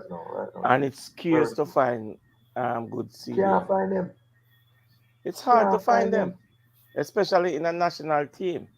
Sir Porter, that's a very good point, because a CDM position, and the characteristics of the CDM that you have available, is very key to determining the balance of the team, It's a specialist position. Very key, very key. It has changed over the years. It has now become a specialist position more than when the days of, from my club, David Batty, not a bad word, that's his right name. Dennis Wise was at Chelsea, right? Vinnie Jones was at Wimbledon. Those were the players that they had, Efano Koku, Roy Keane, Carlton Palmer. They will come and lead after. Patrick Vieira. And then Vieira was a transition. And then you come on to Gutuso, Edgar Davids. You understand? And this is when now it start be a specialist position. The Claude Makalele, the Michail Essien, and those players start coming and as another breed. When you look at N'Golo Kante, these are. But Kante just come. Yeah, but I'm telling you, it's transition into now, and then after this, who else? You have to make them. Yeah. And we never, hold on, we never maybe think of grooming players to be CDMs. You know, I remember people talking about. I take your point.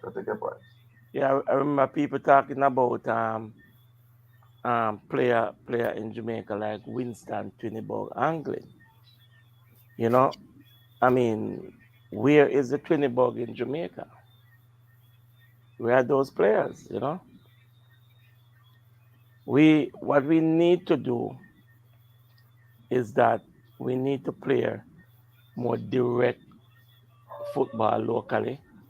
I think one of the club in Jamaica who really doing good deed for football in Jamaica is Cavaliers. You know, and they are not afraid to play youth. And if you can see how Cavalier system is, they are a very disciplined team. I watched them the other day play, and I think they will do well and they will go far. Maybe if they don't win this time around, I think 2, 3 years, 4 years down the road, they are going to be a force to reckon with in local football because they are young. But remember, as I was with you up to the Cavaliers point, remember the Cavaliers, they have stated clearly, and that's their business, that they are in the business of selling players, so not winning titles. So I don't Well, that's expect good. to see them winning no title anytime soon. Um, I really about the development of a CDM because if you look at Liverpool, what's his name? Oh God, was at Aston Villa, kind of the old man now, the thing. Lord have mercy, James Lord have Milner. James Miller. Mm. As he got older, they transitioned James Miller into a CDM. Yeah, he was a boss about winger when he started And out. then he's a wing back now. Yeah. Right? So I thought we could have, if we were forward thinking, we could have looked at one of the more better national players who was coming towards. Maybe I'm not going to say, maybe I like a Jeremy and Johnson, I don't know. Teddy could have been a deep line. I don't know if it transition and taught in the game. Come back from England. But as I said, we never thought to make our own. So I have to take that point there carefully. Um, and really, And not only make cataract, we never realized early enough. I don't think our national program realized early enough that we had a serious deficiency in that particular position and Yeah, sought because recruit accordingly to rectify it. from Rudolph Aston, and I haven't seen any who can do the hard work. There was Capo, Damian Williams, but I think he didn't get enough games for Jamaica. You know, and we can't find anybody. I think we were of the opinion that Kevin Lambert and the likes of Joshan Anglin would have matured enough eventually Yeah, to be but able to I'm gonna I'm bear the gonna burden. I'm gonna cut you here, Hmm. and I'm gonna talk about Joshan Anglin. How old is Joshan Anglin? About 2021 now. I don't think he's that old. Yeah, man, he's about 2021. Probably about 20. Okay, say 20. Big lad, we need to groom him to come into the fold. He might not be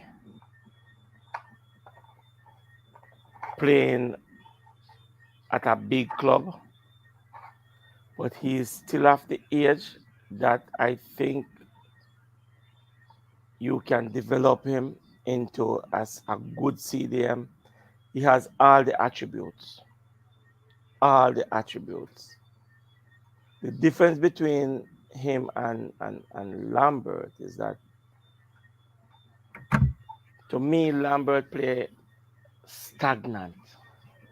Lambert has gotten his chances. What Travis Smith is about? He's stiff. He's playing like a robot in the middle of the park.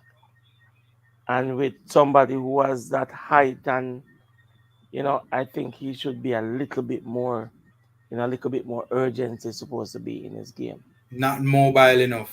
He's not. He is not. And I don't know what happened, because when I saw him, I said, you know what, I think this kid can develop, but I don't know if it's the USL cause it. I have never been impressed by Lambert. I'm sorry. I just never saw it. I saw the player play at Arnett, saw the player play for the national team, saw the player, play in the USL. I've never seen it in Lambert. I don't know. I've just never seen it. That's just me personally. It baffles me when people say to me that, they thought that he would have gone on to become. I've just personally never seen it, and that's no offense to the player. I certainly hope he proves me wrong. You know what? I've seen glimpses of like he could turn out into a good CDM, but I don't know what really happened, because even Didier Drogba saw that in him. But I don't know what happened after. Drogba was trying to sell players. Drogba was trying to sell players. Yeah, but that isn't that a good thing? I mean, look, for me personally, there are a number of things that I see with the player. I mean, you speak about the lack of mobility, right? He does not play with a high level of intensity, in my opinion, right? And he doesn't play with a high level of aggression either, that I think the position warrants, right? I also think his technical ability to play at a level higher than the USL for me is I look at his technical ability and I don't see him cutting it at a level higher than the USL. I think he's a good player in the USL, but it's not like a Lamar Walker or a Speedy or a Flemmer, where I've seen them play and I've said these players are excellent players in the USL. I think Lambert is a good player in the USL, and I think his technical ability, and a number of times I've watched him, from just a simple thing like his touch. I think his touch could greatly improve. That's just my personal opinion from what I've seen of him. I don't think his touch is nearly as good enough to cut it at a higher level than the USL. I see a Lamar Walker playing the USL and I'm saying to myself, this is not a good player in the USL. This is an excellent player who could do well at a higher level. I'm sorry, I've just never seen it with Lambert.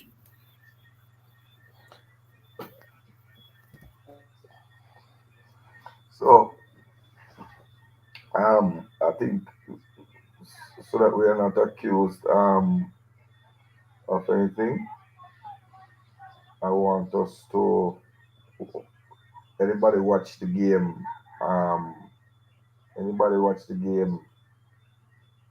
earlier, the JPL? No. I was busy. I was coming from a game. I had a game tonight. So I started to watch. I'm gonna let Formula give his excuse, and by the second minute of the game, I fell asleep. I am not gonna knock the JPL. I think the JPL is trying. I just don't I watch. I only watch Premier League football. I don't watch Syria. My Dan, I'm just saying. I don't watch Syria. To be honest, I don't normally watch Premier League. I don't only watch Premier League. To be honest, Cataract, I don't normally watch the JPL games live. I always watch them delayed on YouTube. Why you don't watch it live? But a pure cricket's pagan. Nobody. I've always gotten around to watching it on YouTube, to be honest. Mr. Speed said that this thing here now is the most watched rate. Look, this is the forum of football fans, you know. To be honest, though, it has improved. It has improved. From what I've seen of it, it has improved. Family, you're not going to talk about the two sides of your mouth. A beer YouTube, I watch it, but why you not watch it live? Tell people that. Well, fan, I don't watch a lot of football live, to be honest with you. I don't watch a lot of football live. I watch my football in a structured manner to be able to watch as much of it as I can. Okay. People who watch a game, anybody in the audience, $100 to the man watch a game and can't tell me the result. US or Jamaican dollars. US or Jamaican dollars. How much Jamaican dollars? Jamaican brother. Man can buy a Bills bag of weed. Nowadays, the weed man them put up the bill. Somebody go for buy a weed. And the man say, come with the $100. The man say, you know, here, to take a taxi man alone, things real. A Bills 50 for a Bills bag. So I say, is $100 bag of weed still $100 bag of weed when you have to you're talking about something like Cersei or something. I hope you're talking about like Cersei. No, I'm talking about the legal sensimina which you can possess less than an ounce on your person. Yes, in the Jamaica.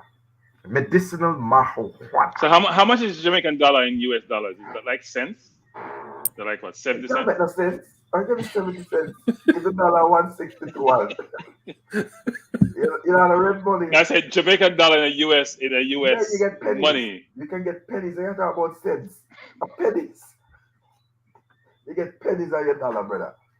All right. Cavalier 1-0 win. Don't want the 100 Jamaican LOL. Go and style the 100 Jamaican. One day I go one but I draw weed and need a bills pass up here. And you know, see them man there? Like fresh cat don't even have no little cat here Jamaica. When they want to say $100 phone cat too. Now wicked. 2 1-0 games. Praise the Lord. So they're playing good defense then. They're playing good defense. Well, that or they can't shoot. I'm going to take the optimistic perspective. Michael and said they're playing good defense, and they're very well organized. They're very balanced in terms of how they approach the game and how they move forward. It wasn't Teddy Lee. I think it was someone else in the chat was talking about the structure and how you go forward when you attack, and allow you to defend better. So I think if it's 2-1 love game, that's probably good football. You should have watched it. I told you I started to watch it. I set up to watch it. I had a pack of banana chips. I had my glass of ice cold coconut water. Ready there. And for the first minute of the game, I bucked. And then the next minute when I woke up, I saw night come down for me. You eat too much sugar. There's too much sugar in the chips. It's the sugar that put you to sleep. It's the sugar. Sugar in the banana chips. You don't know sugar in all them thing that wait. I don't think they have sugar in them. No. What do you think them artificial flavoring and seasoning they put in there? What do you think it's tastes of? I don't think they have sugar. All the flour have sugar in it. All them have sugar. Mount Pleasant have a little brown CDM. Wanda MUFC. Please do not use that word brown CDM. Yeah, you could just say CDM. Whenever say brown. No, man. If you say brown, let me tell you what happened. Bad man. 2 weeks from now, we might be able to identify the player for the finals. He might turn black. The way the man bleach, man. You think that's true? The biggest thing about the Premier League is the bleaching. So here's my question: not to digress from the conversation about football. But what's behind this whole bleaching? What is it? We're not comfortable with who we are. Bleaching is called rubbing. Rubbing, bleaching, changing your skin color. You have to rub, and they have to put on the tattoo then. But why though? Why is that important? They might bleach to look like a browning. No, man. Yeah, but it's 2021 now. We're not in the 1960s. Tattoo them off for sure, man. Tattoo them off for sure, man. No, man. That's what I said to you. But no, I never gonna show us that goal. I don't know budget band time dog. It's a 2021. The first and foremost, the thugs them commit the crime, and then they commit the crime as a black man, and then it bleach out, rub out, and it turn white. You understand? So two things happen now. The hickey can show up on you. You understand? You have to have a hickey them stand up in your neck where you bleach. You get me? And then you have to have a tattoo them, show out, brawling. Yeah, man. Rubbings. But you have to bleach for those things to become prominent? Why do you have to bleach for them to become prominent? Or I tattoo are prominent for a black man. I say, I thought. You ask a question, I'm answering you. Yeah, but I'm trying. There gotta be more than. It must be more psychological for people to bleach versus just tattoo and hickeys. I think it used to be. I think now it's more of a style or a trend. Style, man. Yeah, man. But here what now? So you and your girl have a birthday coming up. Remember that leak video, that leak WhatsApp message, voice note from the girl that was dating the killer there in Montego Bay, where they used to beat her, and she said, "Boy, I should beat her because she cheat because her birthday I come up and she buy Robins for him and her turn white her birthday. So if she not cheat on him, then she have rub one next man."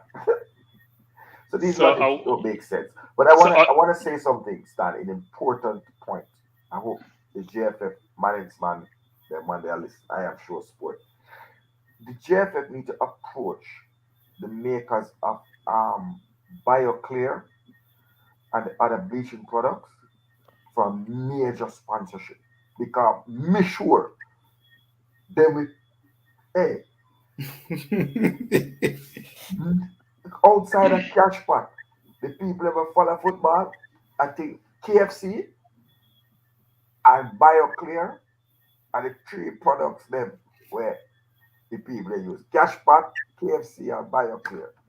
Them three companies. No, from what you're saying, they don't need to advertise. No, but they need to sponsor, give back. No, but I'm saying, well, they want to give back so they feel charitable. But it seems like they're doing really well so far. You don't need to advertise at all. You understand? And Darren Mattox would then be an automatic pick in the side as the poster boy. You understand? So we have everything. It's a Chinese company making it. They come in by the sometimes some man think of oil come at Jamaica, you know. You know them big drum there. Is that unique to Jamaica or is it a Caribbean thing? Haiti and Jamaica are the two. I mean, we have taken it other places, but Haiti and Jamaica, it's very prevalent. In Trinidad, they say red woman, but they have their mix from Venezuela already, you know, so, and the Indian community. But we all talk about everything. Yo, love Arsenal, Team Cataract, Kate Cranky. that must be sentiment. Sentiment also is another. Sentiment love Arsenal, hate Cranky. Yeah, I know why Sentiment hate Cranky when Cranky gave us 120-something million pounds this year. You know what? Let me tell you what. It's a love Arsenal, hate Cranky. But think you might say love Cataract, hate Cranky. I bet you change it to love Cataract, hate Cranky. Every time I see the man thing come up, it's a sentiment. I'm gonna leave that one alone. You know, you're wide open right there, but I'm gonna leave it alone. You leave yourself wide open, but I'm gonna leave it alone. Sometimes you have these wide open things. You just say, you know what, it's slam dunk. I'm just gonna move on. Guys, nobody can tell us about the JPL semi-final. It is such a popular production that no one on a football forum can tell us anything about the game. No, I didn't watch it, but I know Cavaliers won 1-0. Yeah, man, then Google the score, man. So if you're in the semi-final, semi-final of major I do plan to watch it. I'm very disappointed in Formula. You're in the semi-final of a major competition where you reside, and you didn't have the time of day to view that competition live. No, but as I said, I don't even big games, even big like Premier League games and stuff like that. I don't watch them live. A lot of them I don't watch them live. Okay. If I have the opportunity, because here's my thing, I try to watch as many games as possible, given the fact that I have a channel in the space, etc., etc. Right. So because of that, the games that I can't watch delayed, I try to watch those games live. and the ones that I can watch delayed, I watch those delayed. Okay. So I can watch That the makes sense. JPL delayed, so I watch the JPL delayed. That's that's really and truly the reason. Man, But I do plan to watch. the comments today are just something else, man. Honestly, I'm happy that. I mean, Pagan asked Kata if he ever bleach. but no, Michael, if he did, he put on the black back. He put it on back. My reverse. And then Richard, that was uncalled for. And Java needs more. Cataract. Ask me for Clorox what that about. I know Clorox about that. Guys, we need to we're coming to the part now where we're wrapping up, right? But before we get to that, no, I'm not spoiled fun, but you know. Yeah, you are formula. You're spoiled. It's okay. It's fine. Remember, Coach Ala sent me message in a boss. Coach said, ignore the coach. People, I want you to keep the like button. Anybody will bleach. Just show a body for the board right now. All the band that will bleach in the comment section. Don't tell a lie. Bleach and not cover. Come out night light eventually. Cranky, the man them say yeah, buy Rogaine hard. Yeah, but the bleach.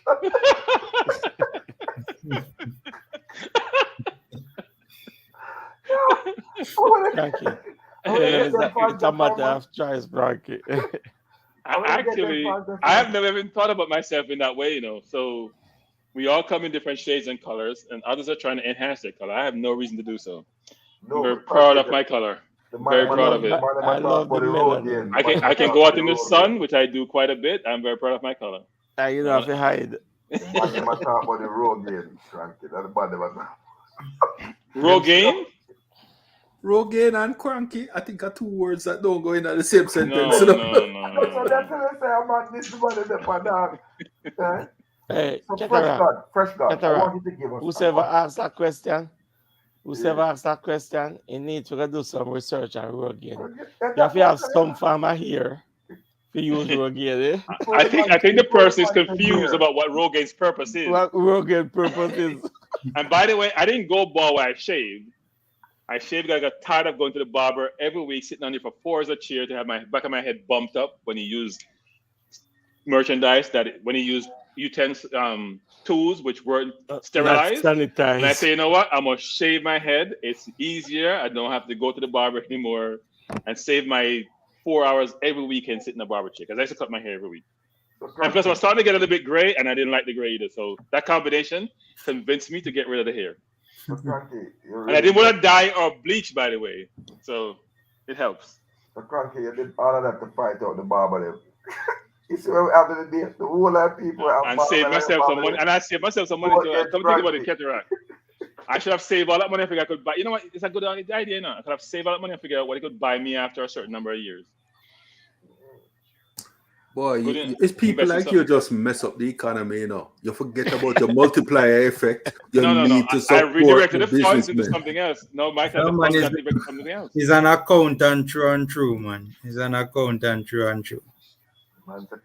Shaka doesn't believe that I voluntarily shave. Actually, my sister and I were talking about that today. And she was asking me why I did. And I explained to her why I did, which I tired of the barber thing, tired of seeing the gray hair starting to pop up, and decided it was time to go. So I'm going to feel like my young boy. Yeah. That's part of it too, actually. That it helps. Quick question again, though. Somebody is asking. I have a question for Fresh God, though. Fresh God, I want you to give us a report on the 2 games. Not the score. I want a report on the quality of the games. And did you see a CDM? But go ahead then, Michael. Yeah, that question. I want you to see a CDM after Michael's question. If you answer that. No, it was in the chat. Yeah, man. I know you were one done. Basically saying players are complaining that the field is mashing up their feet. Which I just wanted him to speak specifically what field. AstroTurf is the AstroTurf, and they say the burning. So I've never seen this before because I know a lot of sports play on AstroTurf, but this is the first time I see man I get ice from them No, AstroTurf burn the sole of your feet, and also you always bruise your knees if you fall on the AstroTurf. Yeah. No, I know I used to that. play on But AstroTurf. It's not the best. no, It's smooth surface. The ball flows easily, but it's not the best surface to play. well, the reason I'm asking is who is playing on this AstroTurf, because I mean it's not international football. No, man, No, man, that's what they play JPL. the JPL games on, at the Oh, Captain really? Lawrenceboro Center on the AstroTurf. Okay, so all the games are being all played the there. games are there. Okay. That's why the field looks so. That's why the field look good on Okay. TV now. Okay. Yeah, The man. field actually does look good on the TV. So AstroTurf does provide that optics. It looks good on TV. Yeah, but it probably might not be the best option for the players. But from an optic standpoint, yeah, it's not. From an aesthetic standpoint, it certainly, for me personally, greatly improved the product. It improves the product greatly. Well, it does. Product and the viewability and how you view it. Yeah. Yeah, and I mean, it depends on what turf you're using too, because some of the top turf out there is really very good. Michael, one of the problem is that I think they're wearing the wrong footwear on turf. They're wearing cleats. That's probably it too. You shouldn't wear cleats on turf. No, you shouldn't wear no cleats on turf, and that's I think the problem. Oh, you mean what them call turf? Yeah. Yeah, you have to wear very proper shoes for playing on turf. One and two, it really has to be built properly, because we put in a number of them here, and the problem is people don't do often enough work on the substrata, and so it's too hard underneath, and it's really bad on knees and ankles. You know, if you build it properly, unfortunately the cost jumps that much more. You know. Yeah, and the next thing again, what time of day they play the JPL and the turf? Middle of the day, man. Yeah? 12 midday, man. When it's Crazy. hot, man, and ball up, yeah, man. Yeah, listen. And that's when it's hot enough. That thing is like hot, fire now. Yeah, it's like fire. That thing get hot. What they probably need to do is in between halves, them wet the pitch. Where I get water from, brother? I don't ever think I've seen them wet that pitch. So where I get water for wet pitch? It gets soggy. Them man they live a foreign too long, dog. What do you mean where them I get water from? We always have drought and everything, man. Them not no water. Man, I remember once years ago, we getting an argument with some Americans when they remember at one point the Americans and the Canadians wanted to stop playing any internationals in Jamaica because of how bad they claimed the field was, right? Yeah. And some guy in the US Federation have run off in mouth, man, about they should just spend the money and fix it. I'm saying, yo, which government you think is going to go and tell the people, you know what? We can't give you water, we can't truck water to you, but we're going to water the National Stadium field. They will just get kicked out one time, you know. What still no, Michael. When I look at it, you know, and I mean, clubs is saying that they can't water them field. It's heart-wrenching, because if you don't do anything, and over the years, and you're still saying the same thing 20 years down the road, clubs can have their own water, you know. You don't have to use water commission water for wet them field. Yeah, but who going to spend the money to do it? That is always a problem in Jamaica. You know? Nobody wants to spend the money. Listen, they have the money to spend, you know. It's a one-time thing, you know. It's not every time thing you have to do it, you know. You can buy you know those plastic drums that they have, big container. Catch them on water. When it's empty, you got a river, go chuck the water. You have to improvise. A common sense. Yeah, I dig a well. Go back to the well system. Because Devon, because it's brown water that you need, you know. You don't need potable water. Right. You need brown water. Yeah. Yes, sir. A common sense. Well, I think we have come to the end of a wonderful show. As we're now talking about toilet water. Thank you all for stopping by at the coach's desk on behalf of Coach Minzy. This is the second part of the triple treat. Want to congratulate all our reggae boys that have done well today and gave us so much talking points. Ethan Pinnock, Andre Gray. I begrudgingly mentioned Michail Antonio, that punk that scored against my team in the last minute of the game. And those who kept clean sheets, you know. Yeah, I mean, Ketra, just a question for you, please. How many games have we played so far in the season? 4. How many points? No, 4. We played more than 4. We played more than 4. Sorry. 6 games. Is this 6? 6 games. And how many points does Lead have? How many points does Lead have? 3 points. 3 points. From 6 games? Yeah, man, 3 points. Wow. We are doing it in Jamaica. You're gonna get 1 point every 2 games. You know what that's relegation. We're doing it in Jamaica way, man. Cranky. Lee's going back down this year. The way they're going, they're progressing in that direction. Is it a case where that mental is saying watch? You said people don't watch the ball game. It all leads to go down this year. The fixtures, we finish our hard fixtures. We play everybody in the top 6 now. I just cruise control, you know now. Cruise relegation. Cruising towards relegation. Cruise control now, bad man. Cataract, you know, win 1 game yet, you know? No, we don't win 1 game yet, but look at the teams that we have played. Also, when we were playing Chelsea and Man City, I didn't hear that from you, Cataract. That's double standards, isn't it? When I was playing Chelsea, I didn't hear that from you. I hear about how awful we were, and I'm your neighbor. But you decided to leave us. I'm moving on up. I'm moving on up, Cataract. But I'm soon come link it, brother. I'm soon come link it for that thing and some brown sugar. Cataract. Cataract. Let me tell you something. The 3 teams at the bottom of the table, them 3 teams are gone. Trust me. They're gone. Hold on, let me tell you.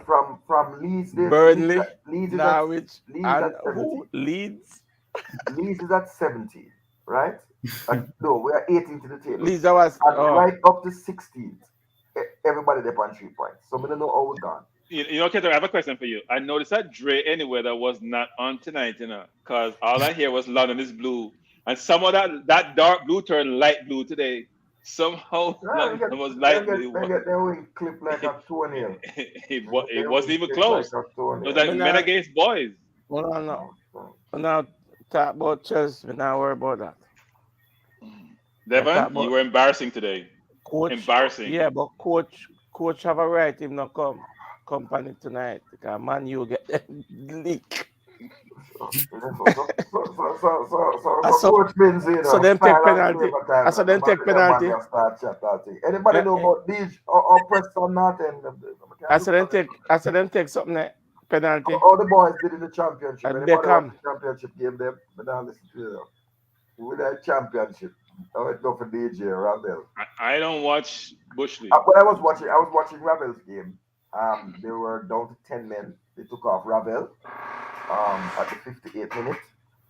So I don't know how that did it still end long for Derby County. They're a bit under the pressure trying to hold on for a point. Yeah. So you need a lot of points. Casey Palmer scored. Yeah, big up Casey Palmer. Palmer scored today. And he didn't start either, did he? I think someone said he came on the he came off the bench. Play for 20 minutes. Maggie played today as well. Maggie, Terry. I said Derby County match. I said Derby, them lose to them. Yeah, man, them lose to them. Derby lose to Sheffield. So how much a lot? Yeah, because they were down to 10 minutes. 1-0, them lose. 1-0. Right, coach, wake up. All right. I think. Yeah. I see the thing flashing on the screen. The comments. So paper. Yeah, I think coach wants us to go now. Yeah, okay. Yeah. Easy. So Buenos noches. Buenos noches. Yeah, man. Legal. Style and flavor. We're out. Bananas nachos to you guys too. Yeah, man. Your style and your flavor make the city rock. They must say the season come out with a bang. Coach Minzy, best round here. Remember that.